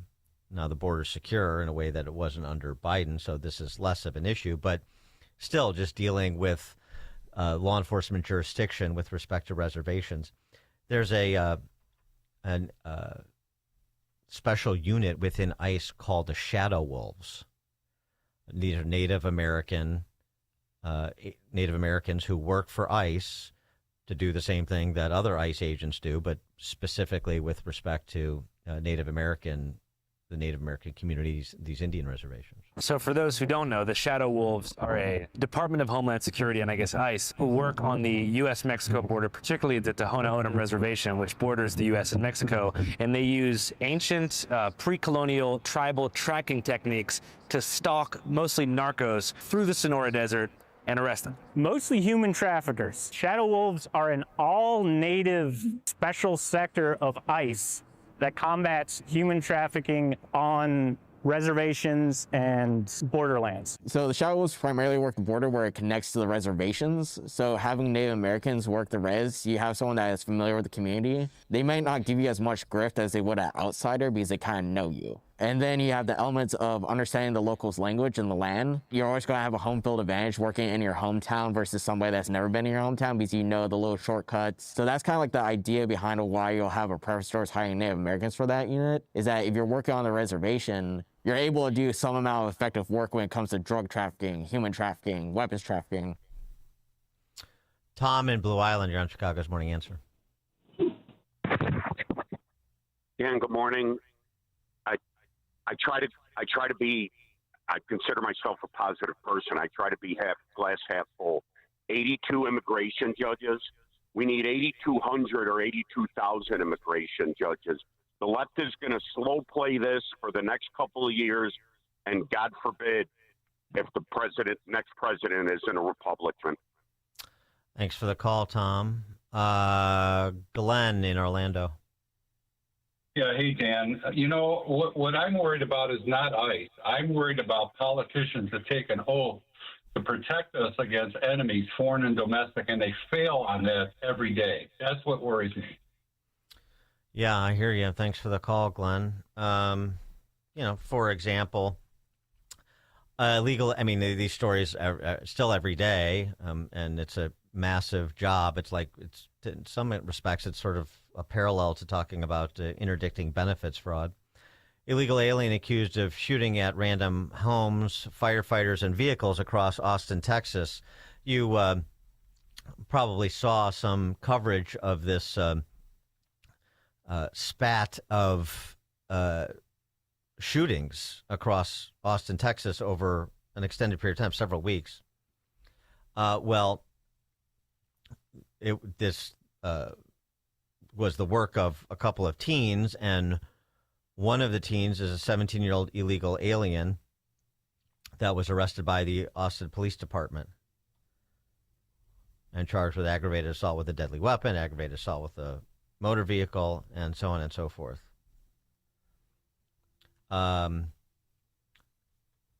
Missouri, illegal alien gets 25 years in prison for impregnating a 12-year-old girl.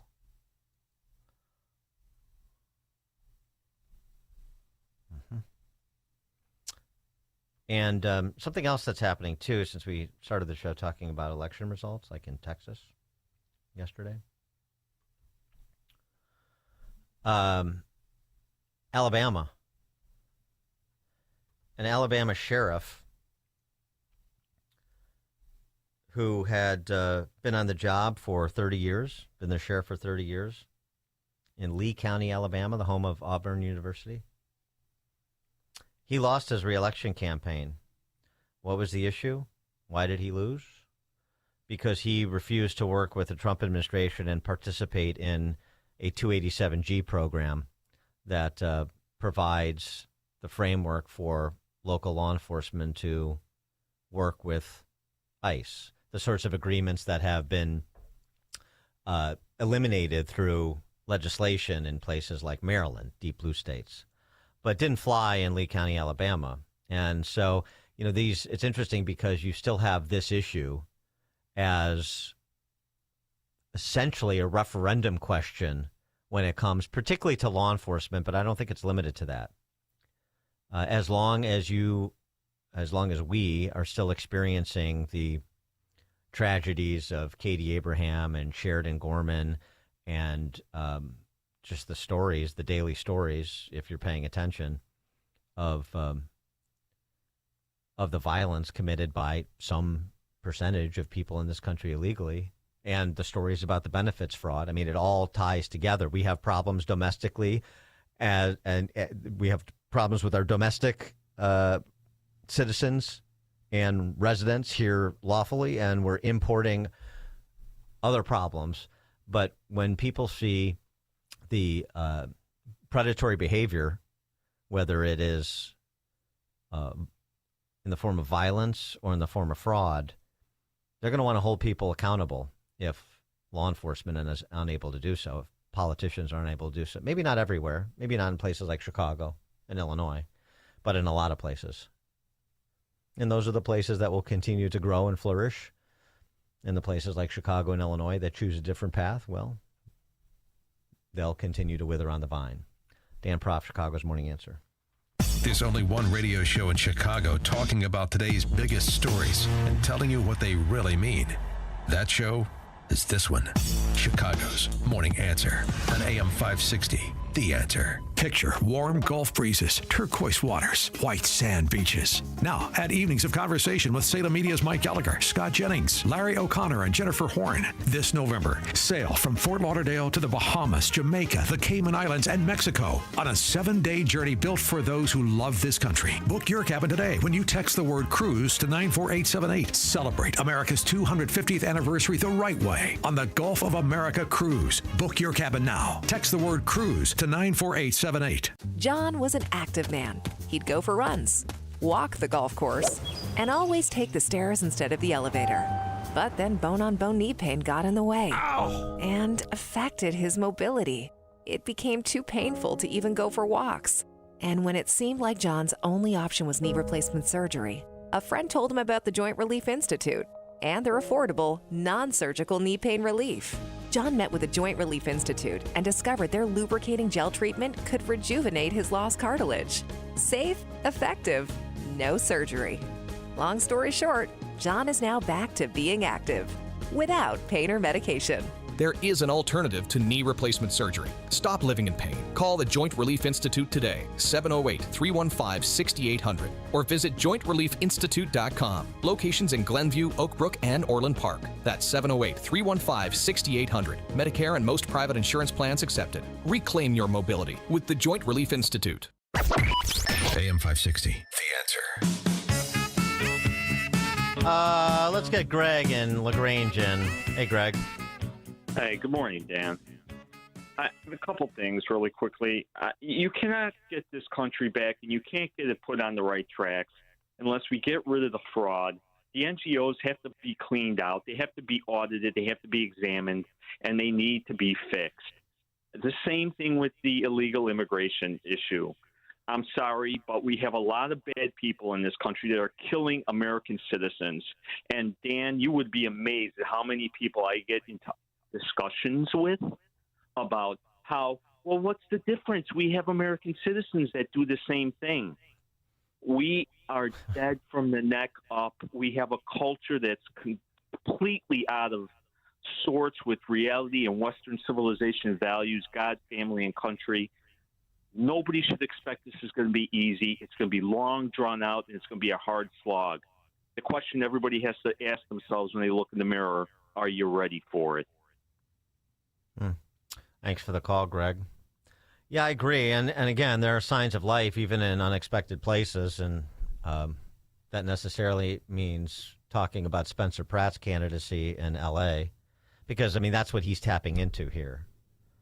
From, even though whatever, he voted Republican before. But, I mean, that's not he's not playing that card. He's playing this card. So I have a good feeling that the 4 DSA block, the socialists, LA's done with the DSA, the socialists, so that block is going to be removed.